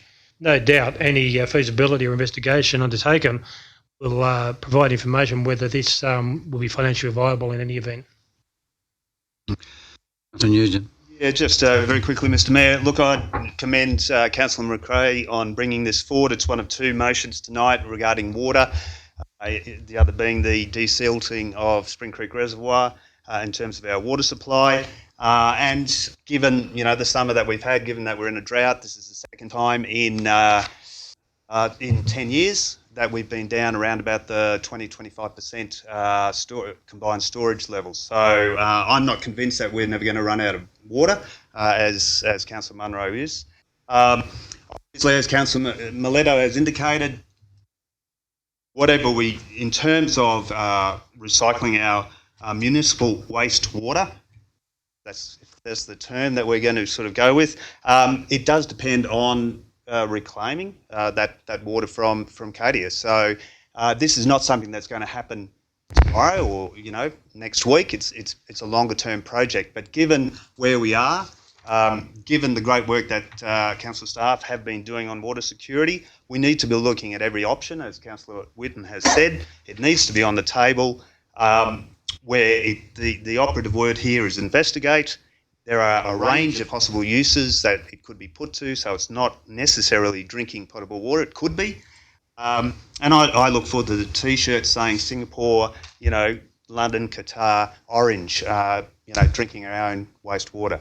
I think that, we should be proud of it. We've led the way in terms of stormwater harvesting. Let's lead the way in Australia, in regional New South Wales, in this area as well. Yeah, Mr Mayor, I support the motion. And the question I'd say is why wouldn't we? Why wouldn't we investigate it? We have, as Councillor Winston pointed out, we looked at it before, but I think in memory serves me correct, at the time we were facing what we believed was a water crisis at the time. Had our plate full at the time, I think, with the quarry pipeline, the raising of the Wallace walls going down. So we're looking at a short-term or a long-term strategy to try and secure Orange's water supply at the time, and this was something on the table, but it was a long vision, and we didn't go ahead with it then, and that's a shame. Now, and several speakers tonight spoke about the perception. I think there's an easy one around that as far as public perception, and that's you just remove the first one, which is drinking potable water, and you go to all the other uses, which is non-drinking uses in households, watering, golf courses, recreational parks, industrial uses, agriculture, horticulture, forestry, pasture, firefighting, groundwater recharge, environment, myriad of uses, absolute myriad of uses. So you get that resistance from the community that we're looking at this, take away that small element, which is don't have to have that as that's the perception that people, but it's not the reality. The reality is there are far, far more uses for this. So, as I say, it's another string in the bow. Hey, why wouldn't we? Councillor. Thanks, Mr. Mayor. If one thing we get out of the current drought is that we have to learn how to manage water more efficiently. Let's hope that once the drought breaks, and it will break eventually, that we don't forget everything, all the hardship we're all going through at the moment, and forget about all the water saving that we have spoken about in the last few months and also tonight. I, like Councillor Whitten, was raised on tank water, probably a few others in this room as well. When I first got onto council many years ago, I still had the farm out at Cargo, and I proposed that people were allowed to put a tank on the house. At that particular time, it was illegal. They weren't allowed to. Now we turned right around, and now it's compulsory. So things can change over a number of years, and we'd like people get educated and get used to the feeling of saving water, etc. We have gone through the stormwater harvesting, gone through the negative discussions that have gone on with that, and now generally I would say 98% of the people of Orange accept stormwater harvesting, that we have got the technology. Years ago we didn't have the technology to clean that water, etc., etc. We've now got that technology to clean treated water. I think people are slowly coming around.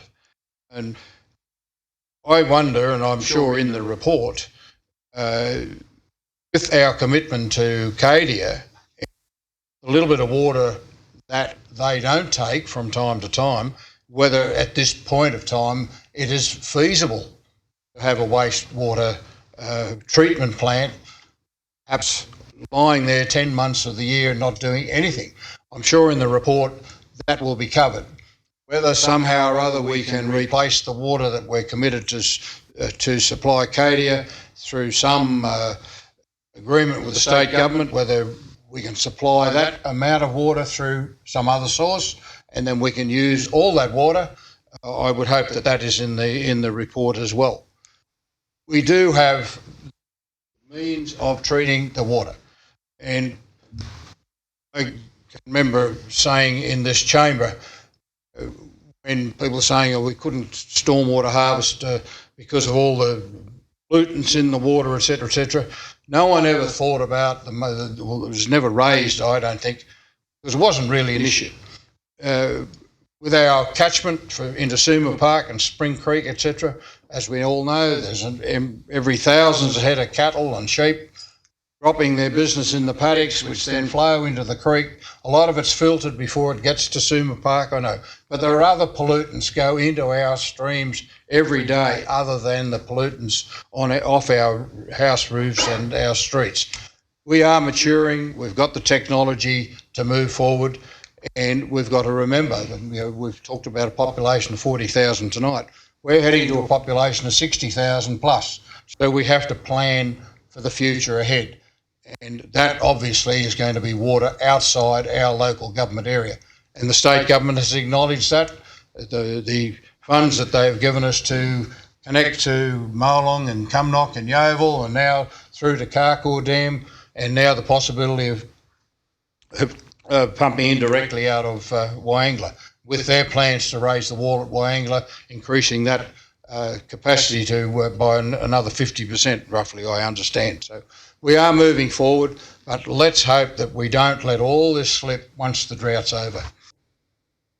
Councillor Munro. Yeah, Mr. Mayor and councillors, I understand that our treatment plant. Sorry, Councillor Munro, you've already had to go. He's got a question, Mr. Mayor. He's got a question. A question? You want to speak? Councillor Duffy. Think about your question. Be a question. Can I ask a question? I want to hear you. I'm chairing the meeting, Councillor Duffy, not you. Mr. Chairman, I'm going to support the motion. It's not reinventing the wheel. It happens elsewhere in overseas countries. There's a number of issues that I hope the report addresses. The actual ownership of the water when it goes into someone's house, goes through the tap, would belong to the actual resident, I would, because they paid for it. As long as those things are addressed in the report. My biggest problem is that Councillor Turner did say what we're doing. And the 13 and 19 things, they're there. We're getting pipelines into Tablelands to buy bulk water. We're getting all these other things to come in from Wyangla, from Cowra and all these places there. It's absolutely fantastic, which probably makes this a little bit before its time. But the biggest thing is that I find, and also I'll just go back a little bit, we've looking at reducing the flow from the Macquarie River to pump, from the flow there down to 38 megalitres. We're hoping it comes through, or it probably is through, I'm not 100% sure, because we haven't worried about it because we've had no rain. But and we're also looking at hopefully the issue of dropping that 65% level of our down to 50% or even 40% so we can pump into it. There are a lot of things that are happening, I think happening well before this, but I don't find a problem with finding out what's actually happened. One of the biggest problems is that we've got two gutless governments that won't give us money to build a dam on the Macquarie River to supplement our pipeline and coming straight into this here. And we're talking about a road or a weir, easy done. There's a report on the ABC, $268 million talking about a weir on the Macquarie River. Water goes down the river for riparian ways. It doesn't come around top of hills like we're on. So that's what we need to do, is build more storage. We can have as many pipelines we like, but you've got to have storage for it. If before I take your question, look, I have no problem with investigating needs, but I will just point out and thank Mr. Beattie for that very, very comprehensive report, and point out a few facts that in fact there are 19 projects that have been looked at the moment. They include, go back into our integrated water management plans, which we took on in 2013, which I'm sure you're all very, very au fait with. It goes in to talk about treated effluent. How will we use treated effluent in the future? All of that is mentioned in that report of 2013, and Council have shown leadership because that's exactly what we've been doing over that period of time. And I think the future won't be just one thing, it'll be a whole combination of things. It'll be a combination of pipelines that take reducing your losses just through seepage and evaporation. The treated effluent one is an interesting one. We showed leadership. We were paying big money, paying a pollution load to put that water into a creek. People forget that. And part of getting the mine up, which has generated a lot of money for this, for Orange and this economy, and provided a lot of jobs, a lot of children going to school and a whole heap of other benefits, is because they used that treated effluent and the pipeline that was paid for by Cadia Valley Operations out to there, and until such times when we were negotiating. I will also say that Cadia Valley Operations too could take a lot more than that if they wished. Look at the contract. But in fact, in this drought, they've come to the party and offered us the treated effluent for us to keep the treated effluent. So they have been part of the community. And I think it's very important to understand that, because it's very easy to finger point and show new leadership skills, and the council hasn't done this and the council hasn't done that, and we don't understand about how they get their water in Singapore. Well, my son lives in Singapore and I go there a lot. I know all about the water in Singapore. They are options. Now, our staff are looking at 19 projects, and this will be part of 20th project that we're actually looking at. We have shown leadership in this state and across Australia. It's interesting now that the stormwater harvesting is seen as best practice for potable water. Potable water. There are other places that do it for non-potable use on football fields and all of that sort of stuff, right? Now, I believe personally myself, and I don't know how many times I've said that in here since we went into talking about stormwater harvesting, that the future will see use of treated effluent, or if you want to change the name of it, there'll be all sorts of ways that we'll be actually using, just not reverse osmosis and everyone knocked desalination plants. But they've become a reality, and in some places in the world would not be able to function without desalination plants. They take up a lot of energy, and if you look at what the work's been done at the moment, different forms of energy to drive desalination plants. So yes, technology is moving along quite rapidly, but I think this council is in a position to, with our staff, investigate the sort of options that are out there.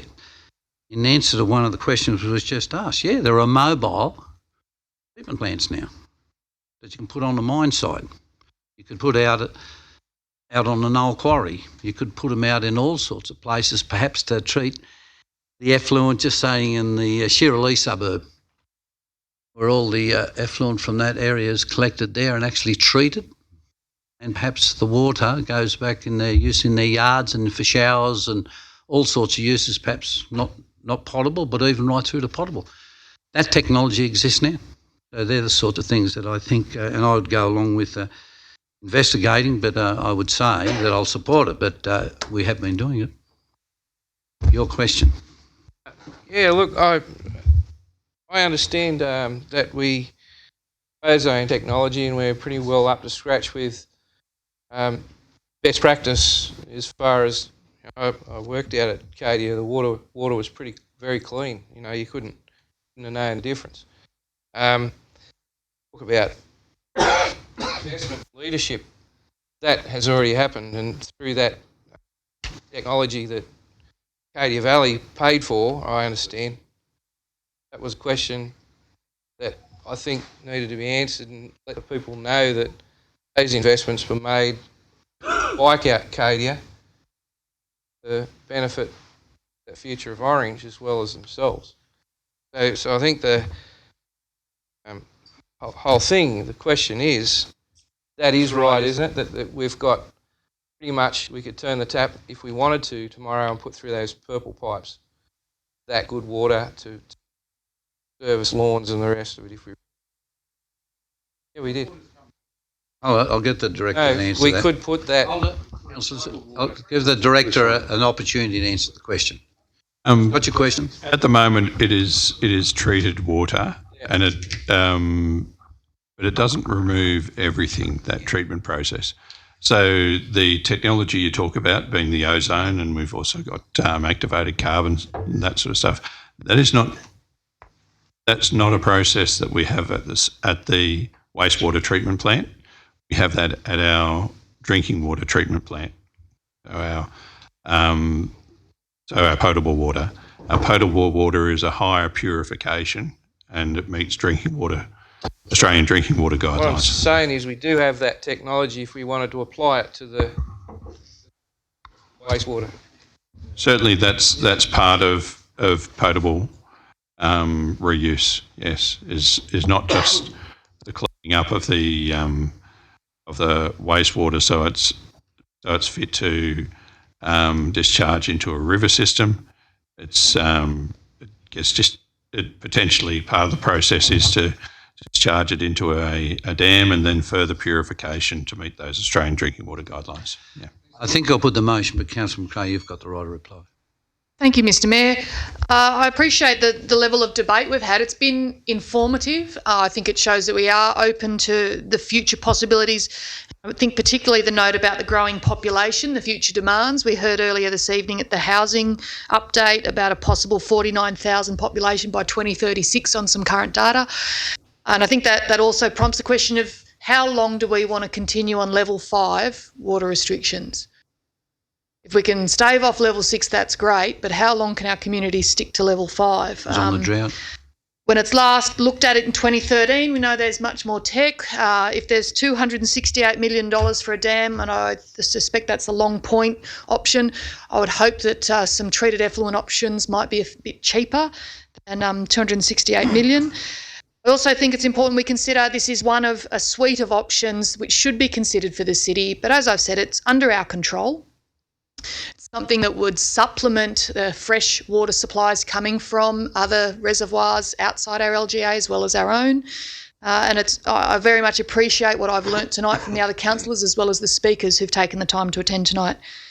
One of the concerns I do have is the impact on jobs, and I think it would be good perhaps later on the CEO might take this under consideration for a future briefing, but perhaps councillors might need a thorough, detailed briefing on the Cadia agreement. understanding the legal position of the agreement to provide water to Cadia.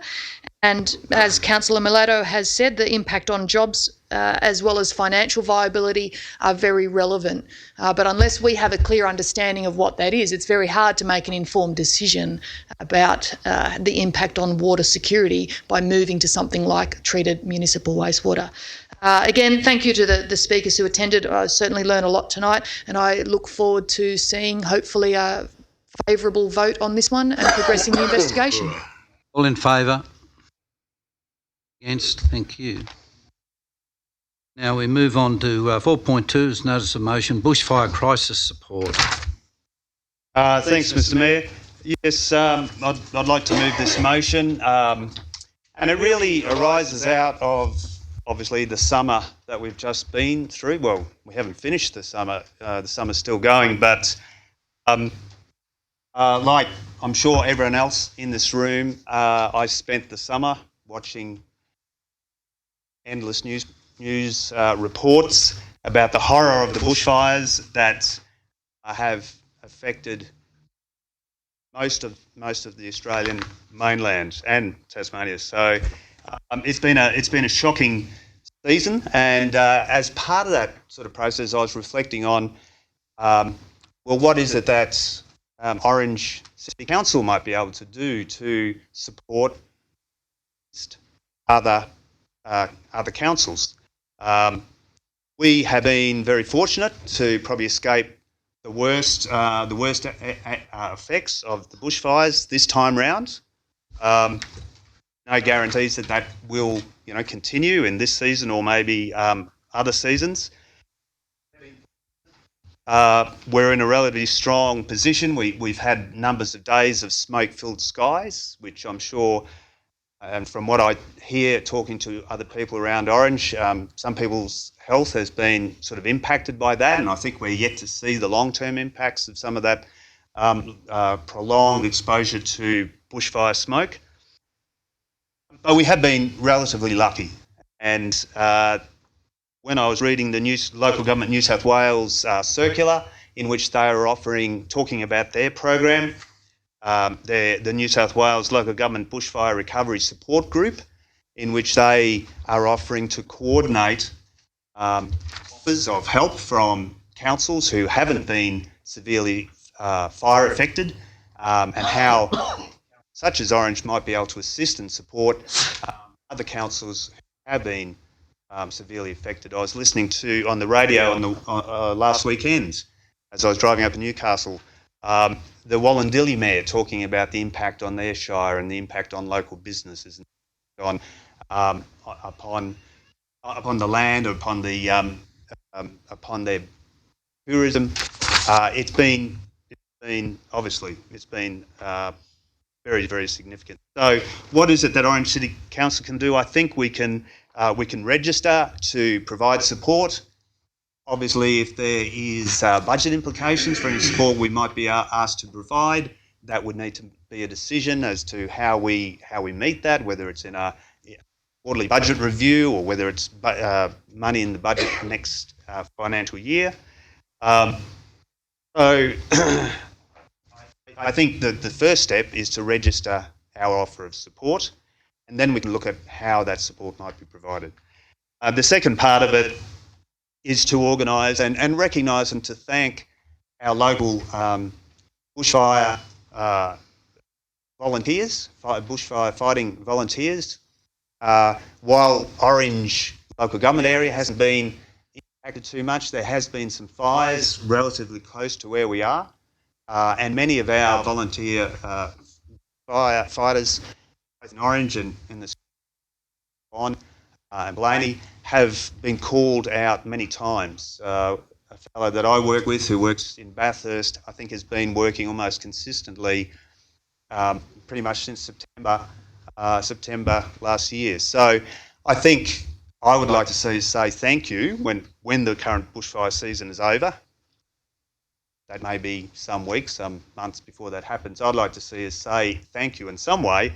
And I understand last year we did organise an event in Robertson Park, and maybe that's the appropriate way to do it again this year. So So the motion is about recognising, as the Parliament, Australian Parliament has done today, honouring the victims of bushfires all day today. It's recognising the impact it's had on the Australian population, on our neighbours, and responding in an appropriate way, in a way that we can. Speakers? Whitten, sorry. Mr Mayor, look, I'm happy to support the recommendations. I don't know if anybody in the Four Corners documentary last night, it was didn't see, you need to watch it. It showed, I know we all seen the reports via the news media, but their report and visuals of it show it in a whole different light. And unfortunately, there are a lot of people that will never recover from it. Other areas will take 10. And one of the gentlemen who were interviewed, who's lived on the properties on the South Coast for many years, lost both his father and his brother.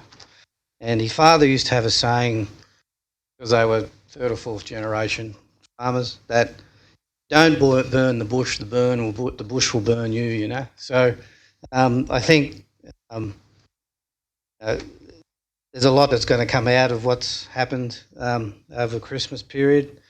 Certainly we need to recognise those who have taken care of us over that period. Thanks, Councillor Whitten. Councillor Hamling. And then Yeah, Mr Mayor, I support this. I think it's a great idea. I think it's great that if we can get the community together, because I know, a lot of kids have been seeing the smoke in the air. There's been a bit of angst, amongst the community. Is there a fire burning next to us? That's been the talk of the last couple of months. So I think getting everyone down to Robinson Park and having a community event would be a good idea. Councillor Duffy. I'd like to move an amendment if I could, Mr Mayor. My amendment says that Council authorise the Mayor and General Manager to have discussions with the Canobolas Command Superintendent, Mr David Hoadley, how Council may assist in the bushfire emergency recovery. I'll second that. I say that because the first part of the original motion doesn't give us any understanding of what may be a cost. And there's also a massive amount of money being collected by organisations and to where it's actually going to go, and we don't know where we're at. And the other issue is it's a more hands-on approach to deal with the matter, and we've dealt with that way before. We've had barbecues at Lake Canobolas, we've had barbecues, this council had one there, but we've done it in conjunction with the blessing of the Rural Fire Service. They are the ones that I think the Mayor and the General Manager are probably the right ones to go and talk to the Superintendent and to come up with a suitable approach to what's going on. I don't know if there's any funding in the budget for emergencies or whatever the case may be. We have no indication of that, but hopefully the Mayor will come back and the General Manager will come back with something.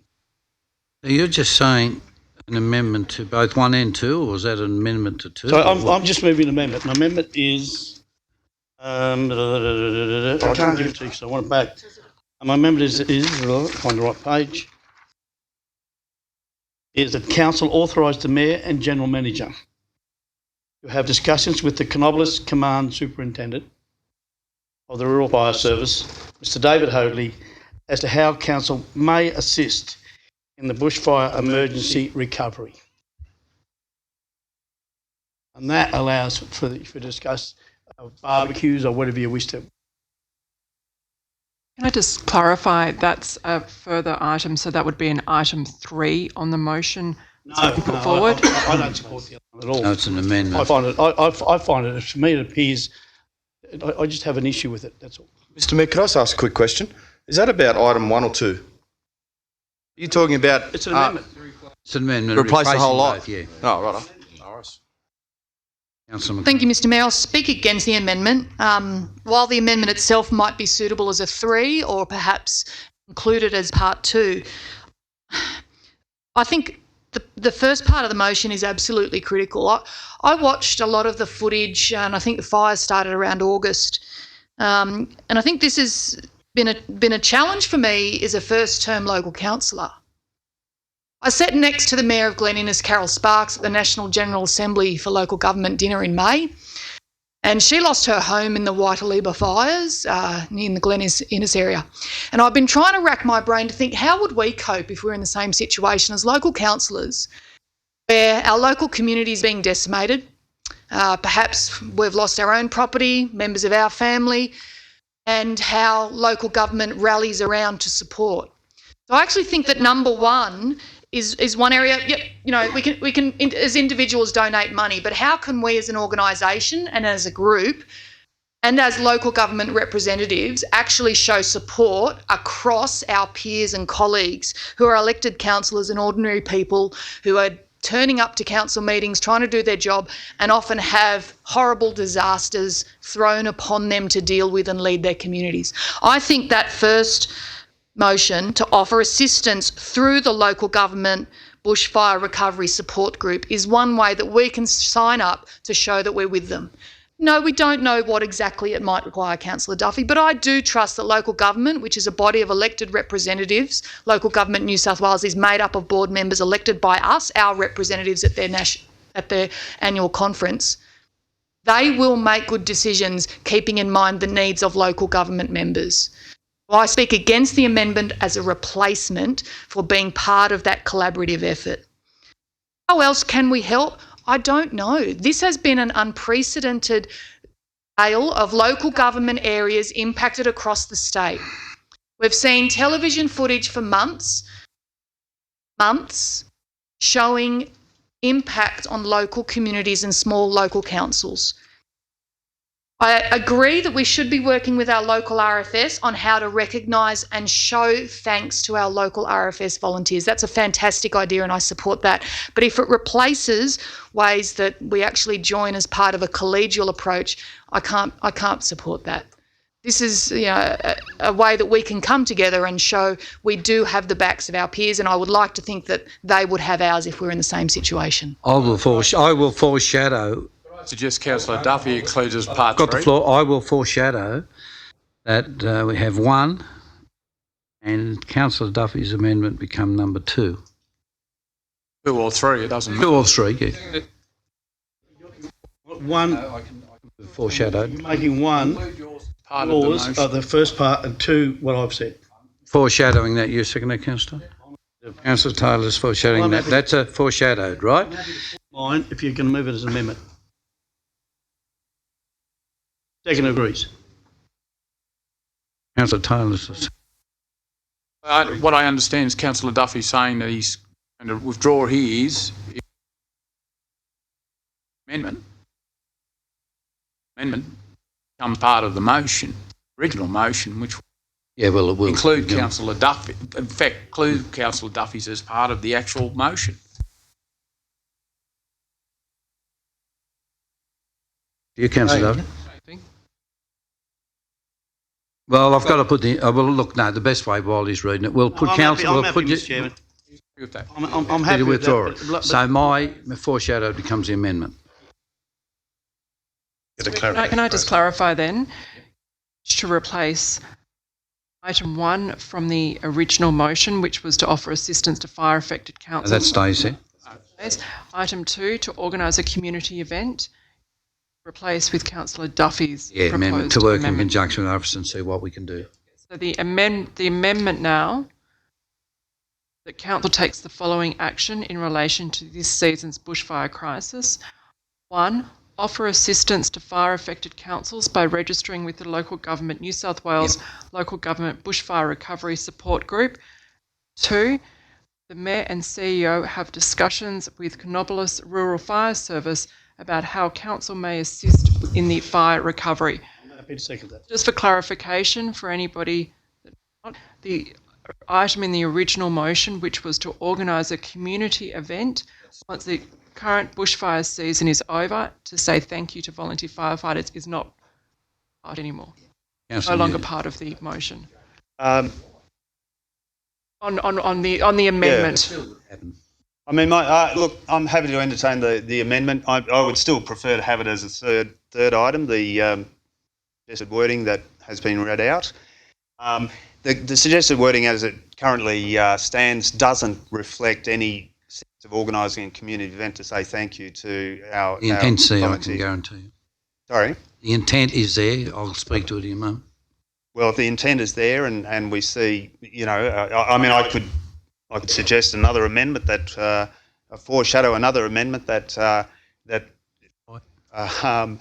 the wording changes to say including ways to thank, to acknowledge and thank our local firefighters, volunteer firefighters and professional firefighters through an event organised, some words to that effect. I'll speak to the amendment, and the reason for I supported the Councillor Duffy's amendment to 2 is the fact that in the last 2 days we've got a local hairdresser shop here in Orange that's already going to run a community event, cut any of the best volunteers' hair for nix, anyone else, and inviting any council to go along and donate and get their hair cut.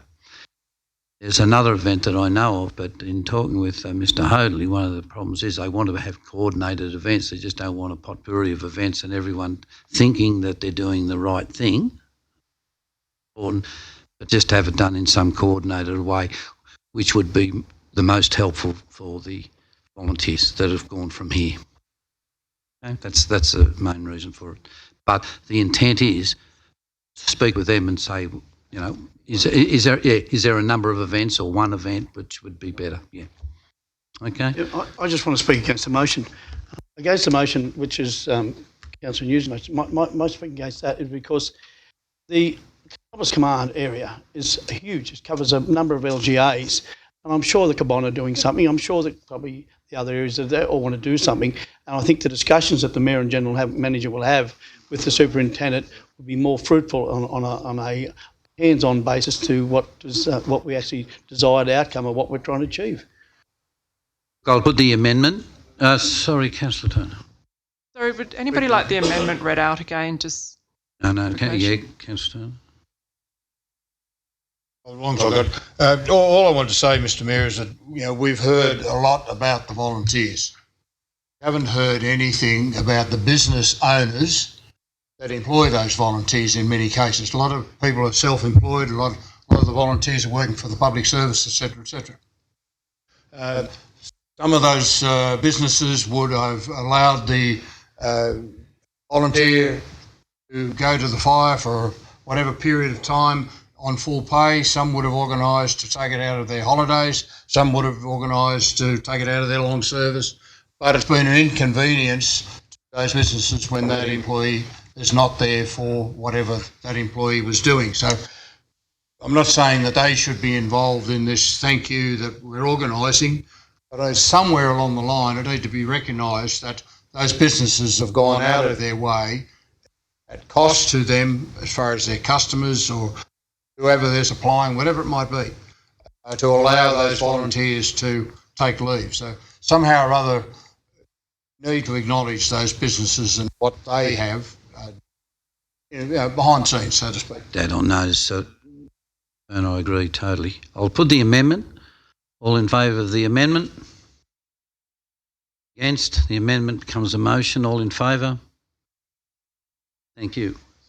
The Mayor, matter arising on that, and Councillor Turner has raised a really legitimate point, and right through the summer I was thinking this when they were talking, there was a lot of debate about the possible payment of volunteers, and what occurred to me, this is exactly what Councillor Turner is saying. Why can't we as a council at least write a letter to the federal government to suggest that the federal government supplement the wages of firefighters for businesses that have lost employees to go and fight the fires? Common sense approach to it, isn't it? Put that up as a motion for I'll the next put meeting. I'm that sure up. it'll be Just we won't dwell on it tonight. No, but I mean, put it up as a motion for the that council. as a motion, Mr. Because I think that is a solution to that debate about the voluntary firefighters. At least they will still receive their income because the business that they are employed by, the small business, can still, through a supplement, through being subsidised by the federal government, can continue to keep them employed and fight those fires and serve the community. Thanks, Councillor Taylor. Now we have 4.3 is the notice of motion development of a climate change strategic policy. Nugent. Happy to move it, Mr. Mayor. I'll second it for discussion. Thank you for the opportunity to talk about this. So I guess this also reflects a period of, for me, thinking about the bushfires. So it's really largely come out of that. Hearing about the debate. There's been a lot of debate about the causes of the bushfires, and climate change obviously has been regularly part of that debate, that discussion. So this motion's not about debating or arguing about whether climate change is happening. As far as I'm concerned, climate change is happening, and I think all of pretty much the entire scientific community. I think that is the case. The entire 99% of the scientific community believe that it is happening. The firefighting professionals, Shane Fitzsimmons, regularly spoke about climate change and how it's contributed to the unprecedented number of blazes burning across Australia this season. He said there's no doubt that we see longer, hotter fire seasons, which correlate with shorter periods where you can typically get your safest period for burning, when he's talking about back burning. So we've got the New South Wales government website says the New South Wales government is committed to effective action on climate change. Even our Prime Minister has acknowledged that we need to do more in relation to climate change. Now, we can argue as to what is an appropriate response to climate change, but what at the federal and state levels. But what we're here tonight to talk about is what is an appropriate response from our local government, from Orange City Council. As effectively a board of directors running a company here, and one of the responsibilities of a board of directors is to manage risk, is to identify risk, manage risk. Climate change is happening, and it's a significant risk in a whole range of areas. Ms. Stewart talked about a number of those areas.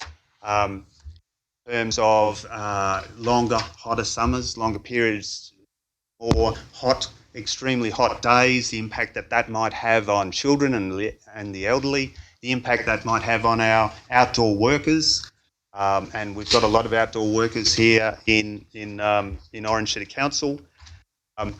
Impact of the prolonged periods of exposure to fire, smoke. Something that I don't think we have seen last of. I think it's something that will come out over time. The impact on people's mental health in those areas where that have been impacted badly by the bushfires. There are a lot of people who are suffering in terms of their mental health. And it's not just bushfires. There's other areas, like we've talked a lot tonight about water security. The predictions in relation to this area are for there will probably be some decrease in our rainfall. We'll still get dumps of rain, but they're going to be more extreme weather events. So there's going to be probably more flooding. So what do we need to do in relation to that? So there's going to be a range of impacts from climate change over the next 20, 30 years. And in terms of Council's responsibility, as far as I can see, it's to manage the risk on behalf of our workers, of our staff, but also on behalf of the people of Orange generally. We need to be identifying what those risks are and putting in place strategies to mitigate where we can and adapt where we can't mitigate the effects. So I commend this motion to you on the basis that it's good governance, it's good risk management, and it's something that I think we need to be doing. I'm actually a little bit surprised that we don't already have a climate change strategic policy, but we don't. And I know it's probably there's other strategic policies which probably do cover it to some extent here and there. But I think what we need to be doing is looking at it holistically, bringing all those parts together, identifying what other risks we haven't already foreseen, and putting in place strategies to address. Thank you. Councillor Maletta. Thank you, Mr Mayor, and thank you, Councillor Nugent and the speakers who spoke here tonight for sharing your points of view. I guess my first question is what practical steps are necessary for Council to take other than what they have already been undertaken or already been done? Councillor McRae's motion to investigate the use of wastewater is a step in the right direction, in my opinion. However, it does not really address the fundamental issue of demand for water exceeding supply. The reality will always be that Australia is one of the driest continents on this planet, and an unlimited increase in population is not sustainable, especially in rural areas where variations in water catchment will always be the norm. Global warming is a global problem, and all we have to be realistic in what is achievable as individual communities. I believe the Orange City Council is already doing a responsible thing. Their everyday management of council activities in addressing council's requirements associated with the issue brought forward by this motion. In my opinion, council staff do not need to be further burdened with responding to further requests of this nature in an unnecessary cost of the ratepayers of Orange, when we're already addressing the issue on a daily basis in the course of their work. We also have to be mindful that while we can play an important part in sustainability, that an overreaction can cost and be damaging to our economy. During the transition of renewable energy, we need to be mindful that the abrupt changes can have consequences without achieving long-term goals of sustainability. Once again, I point to activists claiming for the closure of coal power plants such as the nearby Mount Piper. It would only achieve a legible reduction in the carbon footprint. The facts are sometimes ignored. For example, China produces 94% of its own coal for domestic consumption. The remaining 6% is provided by several countries. The main provision of thermal coal electricity production is provided by Indonesia, and we heard people speak about Indonesia earlier tonight, at a cost of $36 per tonne. The provision of Australian coal to China is almost entirely a type of coal that is suitable for the production of steel, at a cost of $68 per tonne. Virtually no Australian coal is used for the production of electricity in China. Contrary to the impression given by any coal activists within Australia, in addition, thermal coal produced in Indonesia has double the greenhouse gas emissions compared to the high quality black coal which Australia export to those other countries. Talk about the scientists, and climate scientists tell me that 90% of the carbon is generated naturally. Humans contribute 3%. I've spoken about this before. Of that 1.3%, 33% is attributed to coal-fired electricity generation. So once I done my calculations, if we totally close down our coal fuel power stations, we will reduce the yearly world carbon emissions by 3% times 1.3% times 33 equals a figure of 0.001287%. A figure that at the highest, where China estimate is the highest. Australian estimates include land clearing, methane from sheep, cattle, etc., and the larger land mass with small populations exaggerates our per capita emissions. Do the equation yourself. 38% of that 1.3% times 3, and you have a total amount of difference Australia can make to world carbon emissions by closing down its entire fossil fuel electricity production. The message that I'm trying to convey here tonight, we all need to fully understand that information available in regards to greenhouse emissions. I cannot support the motion put forward to Council tonight. Councillor Whitten. Thank you, Mr Mayor. Look, I'm going to support this motion. The simple fact is that the words in the recommendation are to develop a strategic policy around, and with anybody who sits on company boards, and Councillor Nugent has correctly in fact said that we are the custodians of what happens in our community. And when you prepare a strategic policy, you need to understand what the framework and terms around that policy are going to be.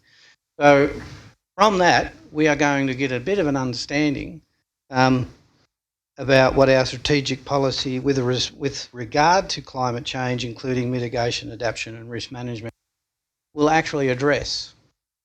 Now, I don't see any problem with us going down and preparing a strategic policy that might educate some of us in this room about, one, where we are as a city and a council addressing climate change, date. Two, what do we need to mitigate in the gaps. Strategic policies are about filling in the gaps, identifying what, as a business, we haven't thought about or what we're doing wrong and how we fill those gaps in. Because, Mr Mayor, as you've certainly said in the past, that you've addressed a lot of the things that council are doing and we are doing in homes. Not all of us may be climate change on board with it all, but unknowingly we are doing things in our own life to address it and to do things like clean energy, reusing dirty water. All of those things are addressing what's happening to Mother Nature and the planet that we live on. So yeah, I think let's have a look at developing a strategic policy, understanding what the frameworks and the terms are going to be, where are the gaps and what aren't we doing as a council to address what the framework and the terms will uncover. Thank you, Mr Mayor. It's interesting to look at the strategic policies which are listed in the next item and consider that this is just one more strategic policy to add to the mix. And I would suggest that having a climate change related policy is just as important as having one on outdoor dining or whiteway lighting, which is about the under-awning lighting in the CBD. Now, considering climate change, maybe there are some ways we can mitigate, adapt and manage risk. As somebody who's been attending some of the Civic Risk Mutual meetings, our council's insurers, it's a very important issue, and in terms of the global markets for insurance, we need to ensure that we're acting responsibly, as Councillor Whitten has said, as the board of directors of a significant population. We're responsible for them. We need to make sure we're considering all the possible risks. In terms of the suggestion that because China's doing lots and therefore we're a small player, we shouldn't worry, let's use coronavirus as an example. At the moment, there's a very small number of cases of coronavirus in Australia, but that doesn't mean that we shouldn't be planning, managing risk and adapting and mitigating any concerns that our population might have. I can tell you I'm getting 3 emails a day relating to how we should be managing this issue for Orange. And that's, again, as a small business owner, I certainly would prefer not to be dealing with that. But in the reality of today, coronavirus is a big issue in China. Let's hope it's not a big issue in Australia, but it's not one that we can ignore. Just because we may think we're having a small impact on climate change doesn't mean that we should ignore it. We should be making a strategic policy approach relevant to our city, planning for the future. Not necessarily scary, it's not necessarily onerous, and in fact one of the strategic policies is a single page. So I don't know that it's a whole lot of work, considering that it's up to us and up to the Strategic Policy Review Committee perhaps to look at how lengthy and detailed this potential policy needs to be. I'll support the motion. I believe that we do need to manage risk in this area. I'll have a go. Right, you're going to have a go. Thank you, Mr Mayor. Here we go again, don't we?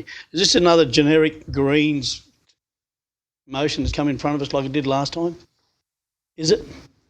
You know, I don't know. I look at the situation and is climate change happening? Yes, of course it is. It's been happening since day one. But our impact on it's not going to kill us. It's not going to do any of those type of things there. We started off with the ozone layer. Then we had global cooling Now we've got global warming. And then we've got climate change. And then we've got climate catastrophe. Then we've got climate emergency. Now we've got Extinction Rebellion. The list goes on. It's just like a committee going somewhere. They talk carbon emissions, and which it is, in coal, and I'm glad Councillor Munro brought that up. No. And Councillor Mileto said the additions here, and we look at Australia. Our atmosphere, we're told by scientists, is 0.04% carbon emissions, carbon dioxide, 0.04%. Australia's contribution to that is 3% of that 0.04%.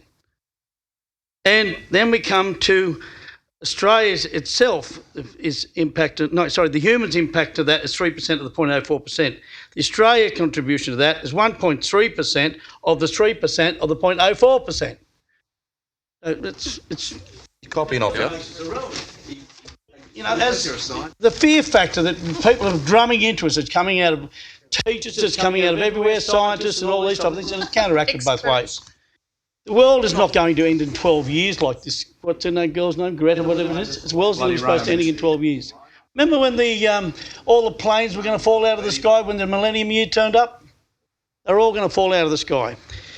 Now, Mayor has spoken in this chamber here plenty of times and said what our council is doing as regards to renewable energy and doing the best practices and all those type of things there. We've had droughts before, we've had them plenty of times, and I'm pretty sure other people have got better rainfall statistics than what I've got. Listen, with droughts comes dust storms, comes smokes, comes bushfires, and they don't tell us when they're going to turn up, and they don't tell us when they're going to leave. We could have another 3 or 4 years. I think pretty sure there's records stating that they're a hell of a lot longer. And remember, as I said before, climate change is probably real. The poles have melted before, so they tell me. I've listened to people. So I just find it hard to support anything like this when there's a bit of a fear factor in the world of what's actually going on. And as I said, I just looked before. I just go through our history in Australia here. As I said, there was a drought we're going through now, which is worse than in the 80s. We had the one in the 1940s. We had the one that turned a century, which was the old people called the turn of the century drought. Well, we're calling it the Federation drought. A lot worse than what we've got here. And I do hear that there's others prior to that which went for a hell of a lot more and burnt a hell of a lot. The fires burnt a hell of a lot bigger area. So I just think that Councillor Nugent's going down the pathway, and he made the comments at the last council meeting, at the extraordinary meeting, that just keep the debate to the issue, not. Yeah, the issue is that he's made the comment about us wanting to be seen doing something about water. Well, we learned a lot from that last meeting. We've got the 19 things that we're doing. We learned a lot more. We want a few more answers to come back. This looks as though there's something the Greens are trying to do something. Their name is not real bright out in the community out there. People haven't got many good words about them. And you've got to accept that. You've just got to go to social media. Simple as that. Can't support it. Mr. Mayor and councillors, look, politics is too big an issue for politics. As far as I'm concerned, fires were a tragedy. People are still getting over it. We shouldn't really be bringing the politics into things. And as much as, look, you call it climate change or whatever, I think what could come out of this, what could come out of discussion is our council, like we're only the small cog in the wheel, the LGA and then to state and federal governments, do have an impact when we talk together and we talk in one voice. What I think should come out of it from councils, I've done a diploma in safety and risk management, and when you think about what I've learnt through that, what council I feel can do is put strategies in place to mitigate the risk of eucalypts burning down houses. This is terrible. 2,500 homes. I would like, it doesn't matter. We won't go into the arguments about if it should have been burnt before or it should be. It's a matter of what we can do as a council and collect is all the councils, New South Wales and wherever else would like to, think about strategy so that doesn't ever happen again. And I'm sure the federal government and state government are already thinking that down that pathway with the fire department on how we can develop new strategies of certain plants that are allowed in close proximity to houses so they don't explode when they get hot, as do eucalypts. Gas bottles. Gas bottles usually next. But look, I think that's where council's job is to look at those risks in our community and how we as a council bring rules in when we're building houses on what sort of trees and shrubs and things go around homes, because that's what burns them down. The ember attacks and the high flammable yield of the eucalypt. So it wasn't too long ago we decided we'd take one down up the road here near the vet. That's a eucalypt for other reasons, because it drops limbs and is a danger to the community. There's just as big a danger or a bigger danger, many communities and many councils that have different views on an environment that they want to live in and close proximity to that environment. The house, I'd say in time, insurance companies won't insure you if you've got eucalypts next to your house. That's what I think will happen through this, because the cost of it. So that's what I think councils can do, is bring in regulations in code and how we look after our towns that way. So I think that should be looked at rather than this. I think that's our focus. What we do to look after our people and look after the security of homes. That's what council should be doing. For one, and then look. There's proof that there's issues over the time with some sort of climate change, which has been happening for millions of years. Is it exacerbated or not? I'm not quite sure. But they're the things we can do directly as a risk management strategy to make change.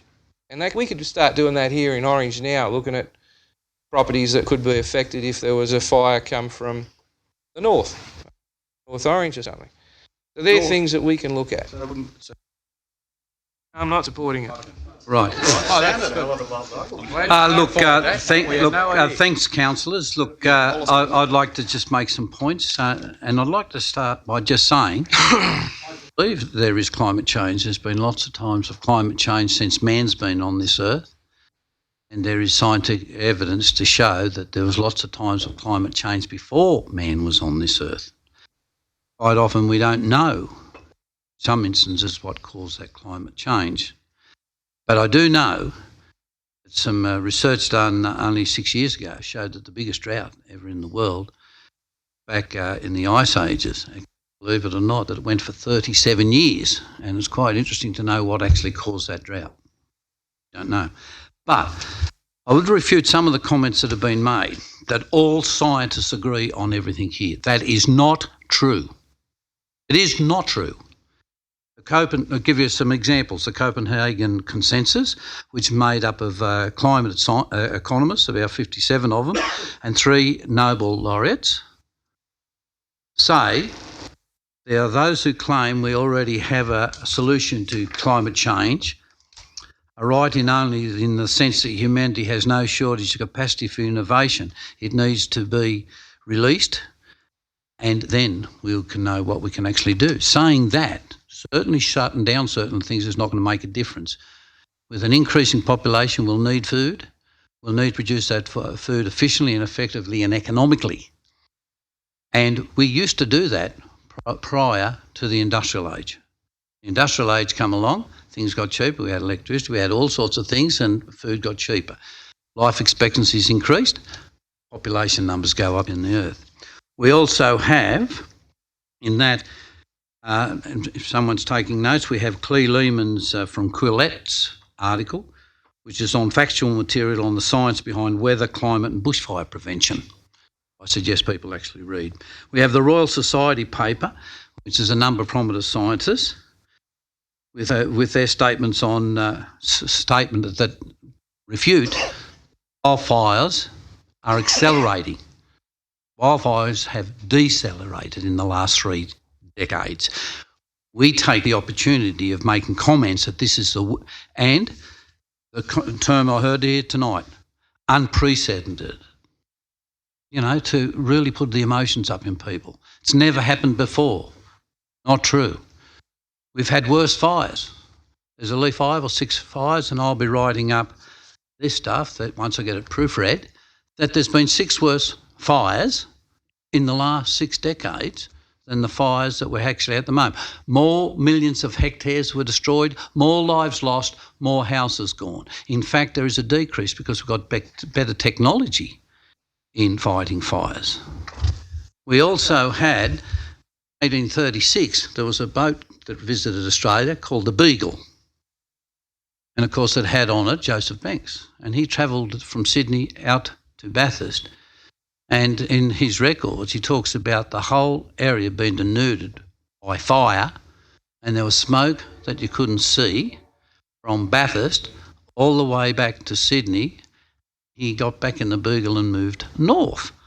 An extremely fire. There are 6 other events that I could alert you to where we couldn't have ships coming into Sydney Harbour because the smoke was too thick from bushfires in the Sydney Basin area. We also had, back in my lifetime, when Mascot closed down for 3 days where planes couldn't land or take off because of smoke from bushfires in the Blue Mountains. We also have a Professor Andy Pittman, who's from the Centre of Excellence for Climate Extremes, prominent scientist, states that although it's not what some people want to hear, but as far as climate scientists know, there is no little link between climate change and drought. But that's not what we're hearing in some of the press and in social media and by everyone that makes a comment. I think the other pity here is that anyone that has an alternate view or wants to state what their facts are, or the facts, what as they see them saying, is a heteric. You don't believe and you don't agree with someone in this whole debate, you're put down. Now, I like working on facts and I like working on good science also, and I don't like being threatened.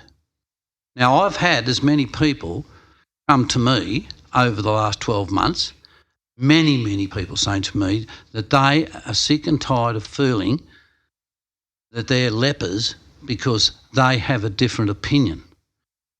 Now, a lot of those people are doing their very, very best too in this thing, as is this council. Again, we have the finger pointed that this council's doing nothing. We're not showing leadership. Well, hold it, we just invested nearly X million dollars to reduce our energy needs because we put in LED lighting, but we overlooked that. Be repaid within 5 years. Reduce our carbon emissions by a huge amount. I mean, I can't believe it. We've got solar panels on the pool.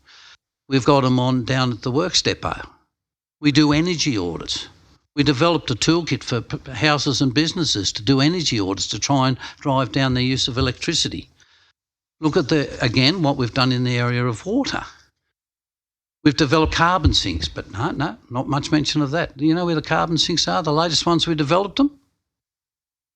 Down Ploughman's Lane, all those wetlands down there. So purposes. One is to clean the water as it goes down, like kidneys, until it goes down, and then we can put it across. But they are also carbon sinks, and unbelievable for biodiversity. But again, we overlook that. Now, in June last year, I went through 2 pages of different projects that this council's been involved in over the years and continuing to be involved in reducing our carbon footprint. Also including putting a charging station out here, one of the first in country New South Wales for the NRMA. We have an electric car here. There's just a policy gone out to all staff that they, as their vehicle in their package, can get an electric car. But no, let's overlook all those things that are happening. The council's doing nothing. And anyone else, again, who's got that alternate view, you're wrong. Well, I don't say that at all. I've got a science degree and I'm very, very proud of it. And I've been involved in this space in environmental management most of my life. And I do take exceptions to some of the emails that were sent to me and the comments I got since the last meeting that, oh, you should know better. No, I do know better and I do something about it. I am a person for doing something about climate change, adapting to climate change and their variability. Farmers have been doing it for years. Other people have been doing it for years.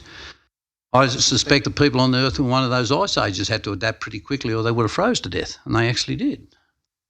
So it is about adaptability and what we actually do. I think the rhetoric that some people are getting, and I had a look, and I have to, the first time in my life I've ever agreed with Councillor Duffy here, it is scary when people start talking about, and I go back a fair ways, yes, it was the ozone layer, a hole in the ozone. We're all going to be dead. Well, that theory was disputed and scientifically refuted. So, we moved away and we went away from that. Some would also remember the millennium discussions we had. Millennium bug, where everything was going to stop and the world was going to end. Well, nothing happened. The idea was pushed by some people that made a lot of money out of it, I can tell you.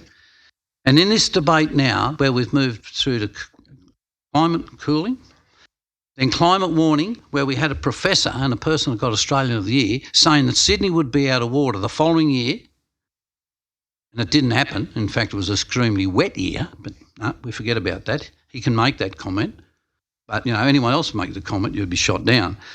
Then we moved to, no, it's a climate emergency. It's not climate change, it's a climate emergency. We've got to declare a climate emergency, or again, we're heretics.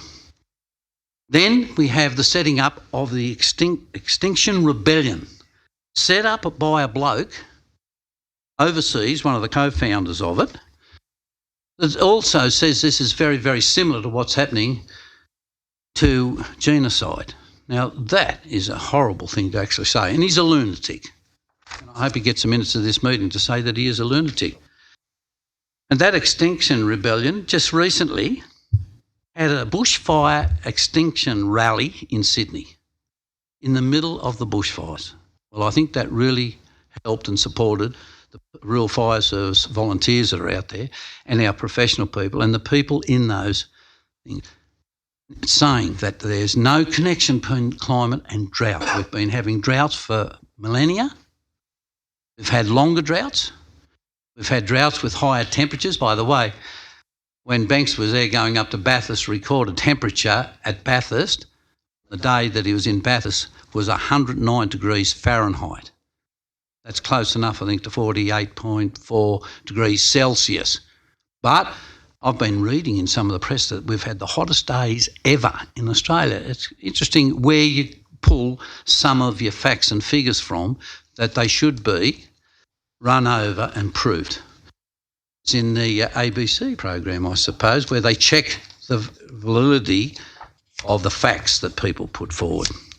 So therefore, no, I have no problems. I think that we do, in fact, have a lot of, if you like, climate change abatement things in our other policies, and we're addressing those risks in it. But I will be asking the General Manager to contact part of local government tomorrow and show me where it says that we have to have a climate change policy or we won't be insured. Please show me that. And if that says that's what we've got to have, yep, I think what we need to do is actually have a look at pulling out what we have in the other policies, which would become part of, if you like, a climate change policy. So to that extent, I just want to make those comments, and I know I will cop it over it, but I'm not going to take being bullied by people that read things and say that's the truth. And a lot of the people who put themselves up as experts in this actual area are actually doing that, scaring the living daylights out of people, but quite often for their own purposes. Councillor Taylor. Yeah, this causes a quandary to me. I'm not an expert. Do I believe in climate change? I think I said this last time. Yeah, yes, I do believe there is some climate change. What contribution may way to it, I really don't know. I've yet to come across the line. But I do know one thing. I know one thing. I'm 58 years of age. I know that oranges are different than when I was a kid. I can remember 5 snowfalls a year. I can remember hot summers, but you had succinct seasons. Were almost on cue, where I can remember my father taking mushrooming with me at the end of March every year, and the paddocks were sodden. The growth of the grass was incredible, and because mushrooms obviously needed to grow in that period. Now March on to summer, it's part of summer. It's almost now a summer month. I don't know. I don't know what man's contribution has been. But Mr Mayor, I've got to say this. I mean, you've pointed out what we've been doing as a council. I agree with that 100%. And that's convinced me to support a strategic policy. So the fact that I think we should bring all these things that we have been doing in a policy.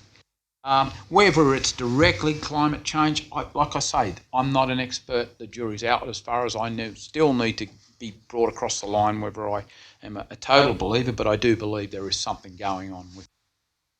Mr Mayor, the thing that with this, and got me thinking long and hard too about this, was during the summer break, had those horrendous days where we had smoke filling the air, dust and so, which was attributable to the drought and bushfires. I understand that.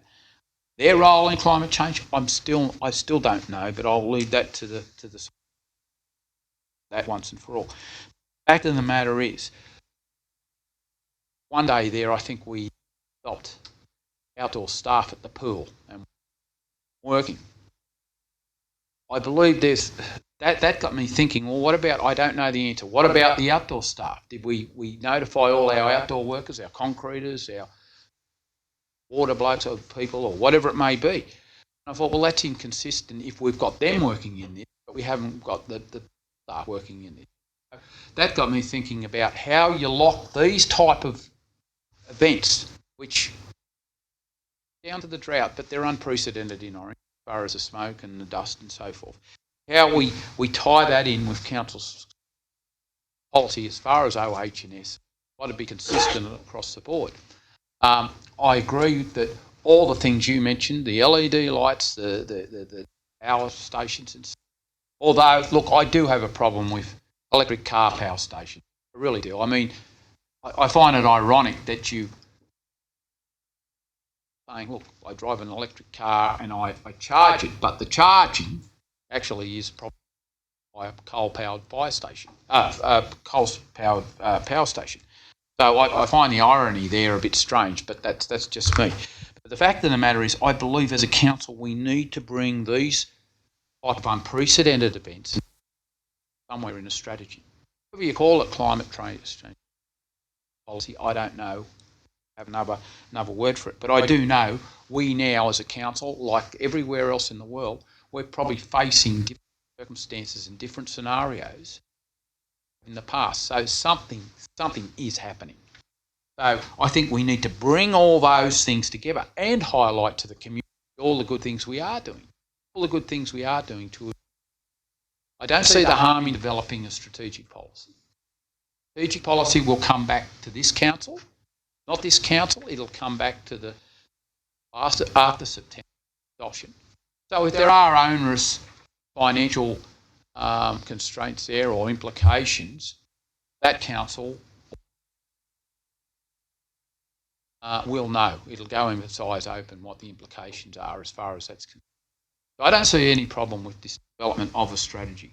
But I do agree, I've heard both sides of the argument tonight that I've agreed wholeheartedly with. But I'm going to run with this as far as developing some sort of strategic policy to deal with these unprecedented pace as an employer, as the custodians of this.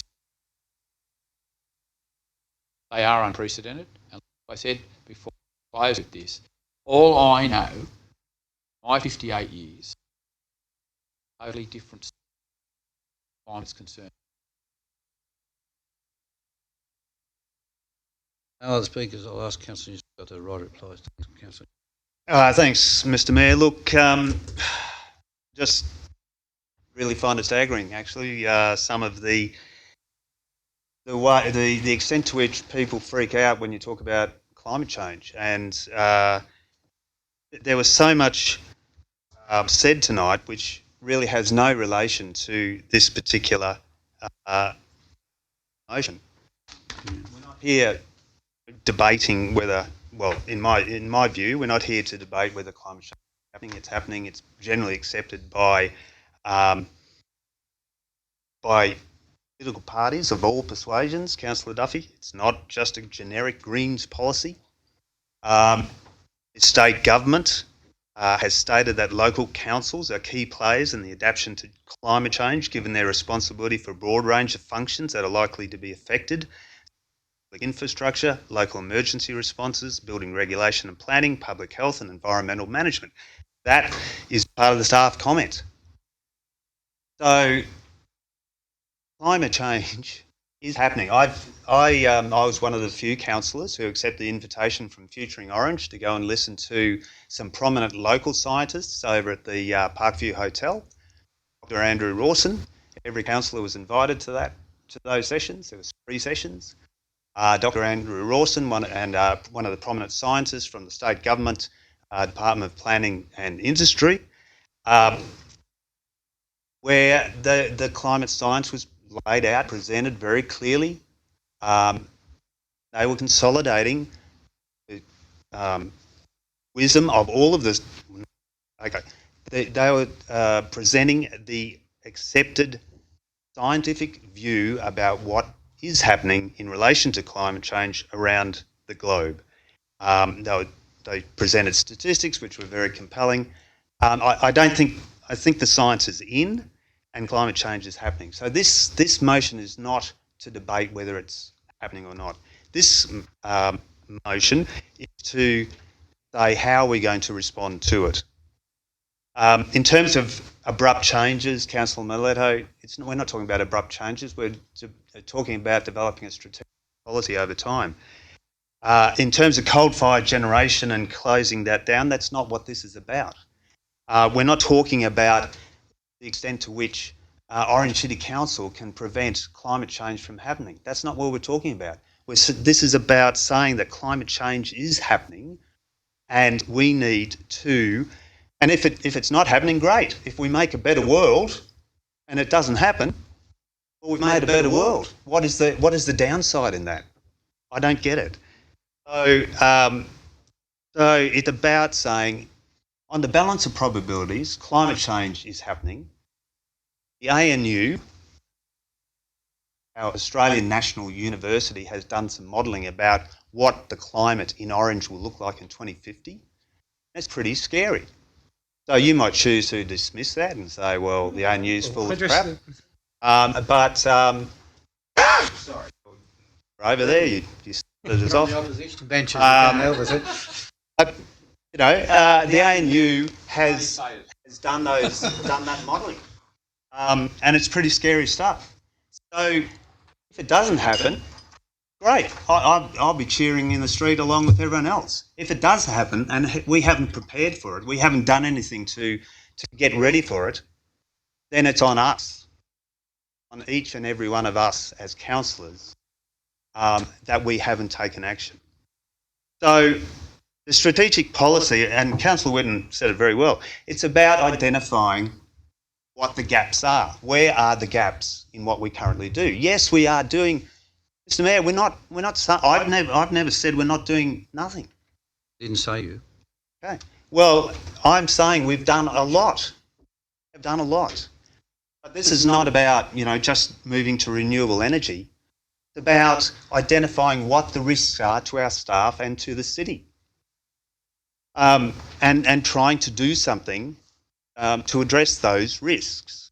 So I think getting back to us as a board of directors of a company, the Company of Orange, and what our responsibilities are. Again, going to the second paragraph of the staff comment, maybe some of the councillors haven't read that. The state government and council's insurers have identified the need for council to prepare for and minimise the impacts of future extreme events and hazards caused by climate change. Council's insurers plays an active role in ensuring council take these obligations seriously. A failure to do so may have impacts on council's future financial position. So, if we don't do this, and climate change scientists, in my view, the scientists that I listen to, are correct, then it's on us, we're liable. If we do it, and it doesn't happen, oh, well, I'm casting around. You're still there. Councillor Nugent, your time's nearly up. Summarise. If we don't do it, then we're liable. If we do it and it doesn't happen, what is the downside? So I would commend this motion to you, and let's develop a strategic policy. We don't know what will be in that strategic policy at this stage, and as Councillor Taylor said, it's about drawing together a lot of things that we're already doing. Councillor Whitten said identifying the gaps and identifying what more we can be doing. Right, councillors, I put the motion. All in favour? Show of hands, please. Against?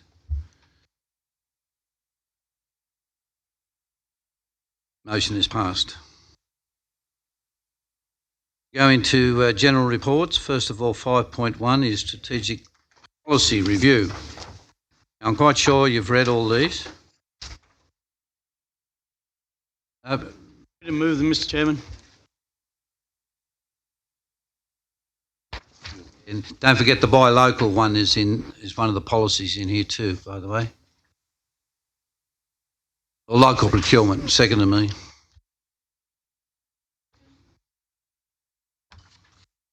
All in favour? Hands, please. Yep.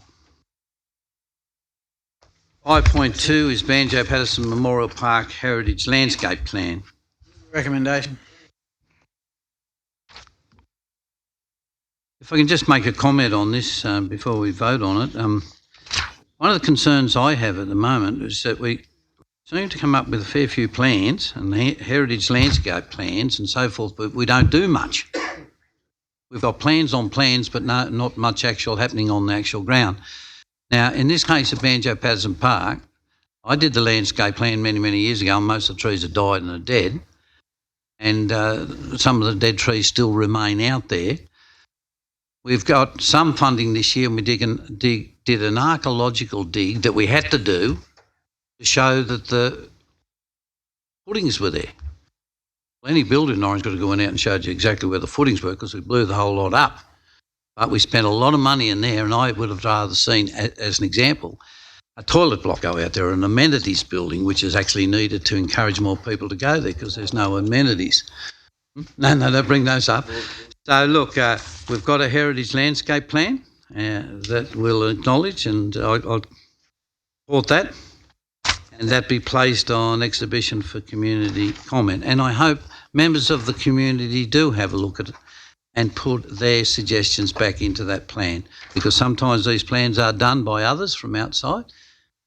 Sometimes they may have overlooked something that someone with local knowledge should have in there. So, all in favour of the recommendation? Aye. Hands up, please. Against? Thank you. Yep. 5.3 is a request for financial assistance. The Rotary Club of Orange North, lead the way for guide dogs. Move the recommendation. Second it. Move Councillor Whitten, second Councillor Munro. Can I just ask a question on this? Just a quick, if I may. Now, I think we found out last time we can't designate that the money come for a dog to Orange, can it? Requested further detail, including that the detail is for a dog that is being trained in Orange, and that has been clarified. Done. All the items that were raised have been clarified. Terrific, thank you. Okay, all in favour? Hands up, against, thank you. 5.4 is desilting of Spring Creek Dam. All in favour? Show of hands. Mr. Mayor. Councillor Taylor, sorry. I'll only be brief. Look, and as is indicated, I asked for this report, but I strongly believe that we should be pursuing this. I mean, it's just common sense. We know that all farmers, when they're dry times and their dams are dry, they do this. I know this is on a lot larger level. It's like, since I've raised this, there's a lot of people said, well, why can't we talk to Cadia and see if we can get some heavy-duty equipment in there to get the job done quickly, and maybe it's a contribution. Make things like that. I mean, whether that's feasible or not. I know that the recommendation leaves things open, and I know that the old original report said that the opportunity and the door are now closed. I don't believe it's closed this time. I still believe that there could be an opportunity. I mean, as I've said before, every single truckload that we take out of there, truckload of water that would replace it, I just think it's something that we should keep it on the radar, keep pursuing it. Look, I understand if it's cost prohibitive, but I really would think that we would be able to approach state and federal governments as far as any drought funding, that it would be something that they would certainly take on board and listen to the case of business. I hope we don't just drop this and say, well, look, it's viable at that scale, because tell you what, there's a lot of people around still asking and saying, well, are we looking at it? Let's hope in the future it can be done, because I just believe it's a great case of increasing our water supply at a reasonably modest case, and you've got the soil there. I mean, we would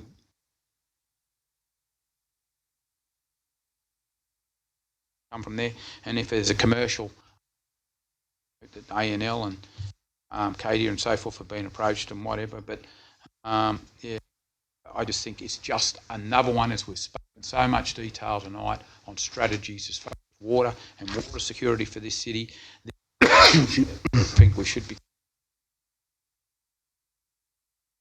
Yes, I can assure you that it'll stay on the radar, and if it ever becomes economically and environmentally feasible, I'm sure that there will be a report come back from our Beatties division on this that worth a go.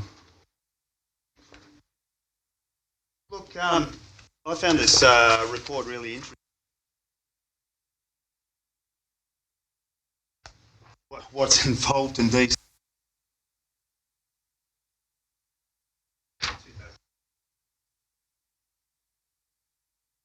Obviously, it's.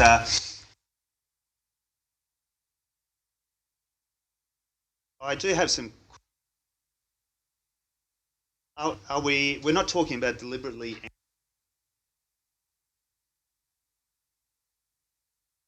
Do it in drought. So at the moment.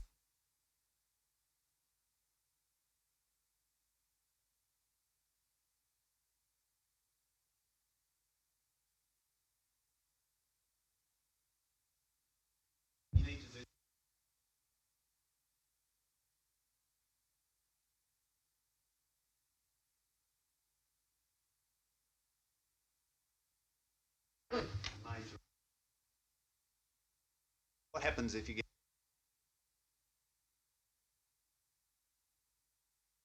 Done half the job. You've done half the job.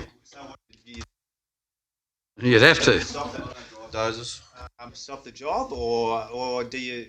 Put back in. I think that's an operational thing, and we'll leave that to the director's chair. Councillor Buckingham suggests skin divers out at Simmer Park. Scuba divers. In again. Push them. Dams. Councillor, come on, it's a bit late. Okay. So, and also the costs quoted in the two.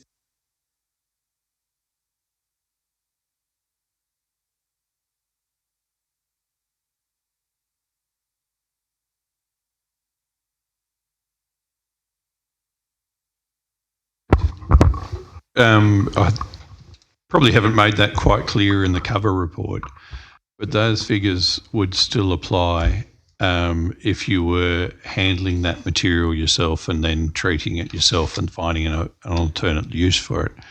We don't have use for 150,000 cubic metres of topsoil. This isn't topsoil though, this is 150,000 cubic metres of silt. There is the potential, though, that could be used as part of a process of making topsoil, and we do have 2 large commercial users that are in that business now. They don't currently use silt in their process, but we've made an approach to them, and we'll, if there's a commercial use for it, then and they're willing to pay for the haulage trucks, then you don't have to have a drying bed. Like, the drying bed can be the bed of the dam. You don't have to find 10 acres to stockpile it, store it all, or anything like that. You could simply win the material into a cut and fill operation, and load directly out from the dam floor itself. You're not in the lowest point of the dam. You'd stockpile in one of the areas that's in the higher point. But in that case, it needs an economic use. It's willing to pay for haulage of that material, and then it becomes at least something to be considered as one of the options. So I don't think it'll ever disappear off the integrated water cycle management plan. We'll always consider alternative options. But yeah, all the points within the 2007 report are still valid. So you don't want to be taking digging holes into the upper section of the thing and creating dead storage. That's one of the important points.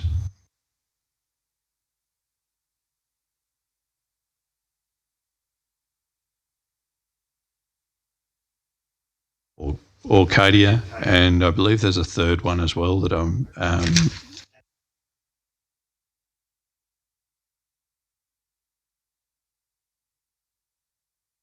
We would seek their support. Yes, one even if it's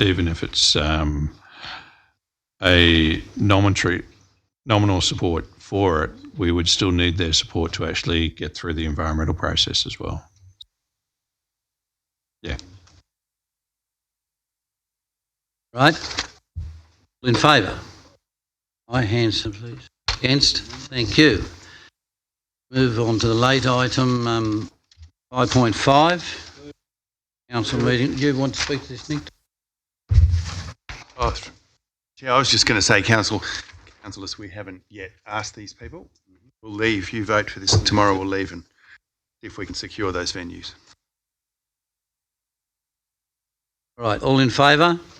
Hands, please. Against? Thank you.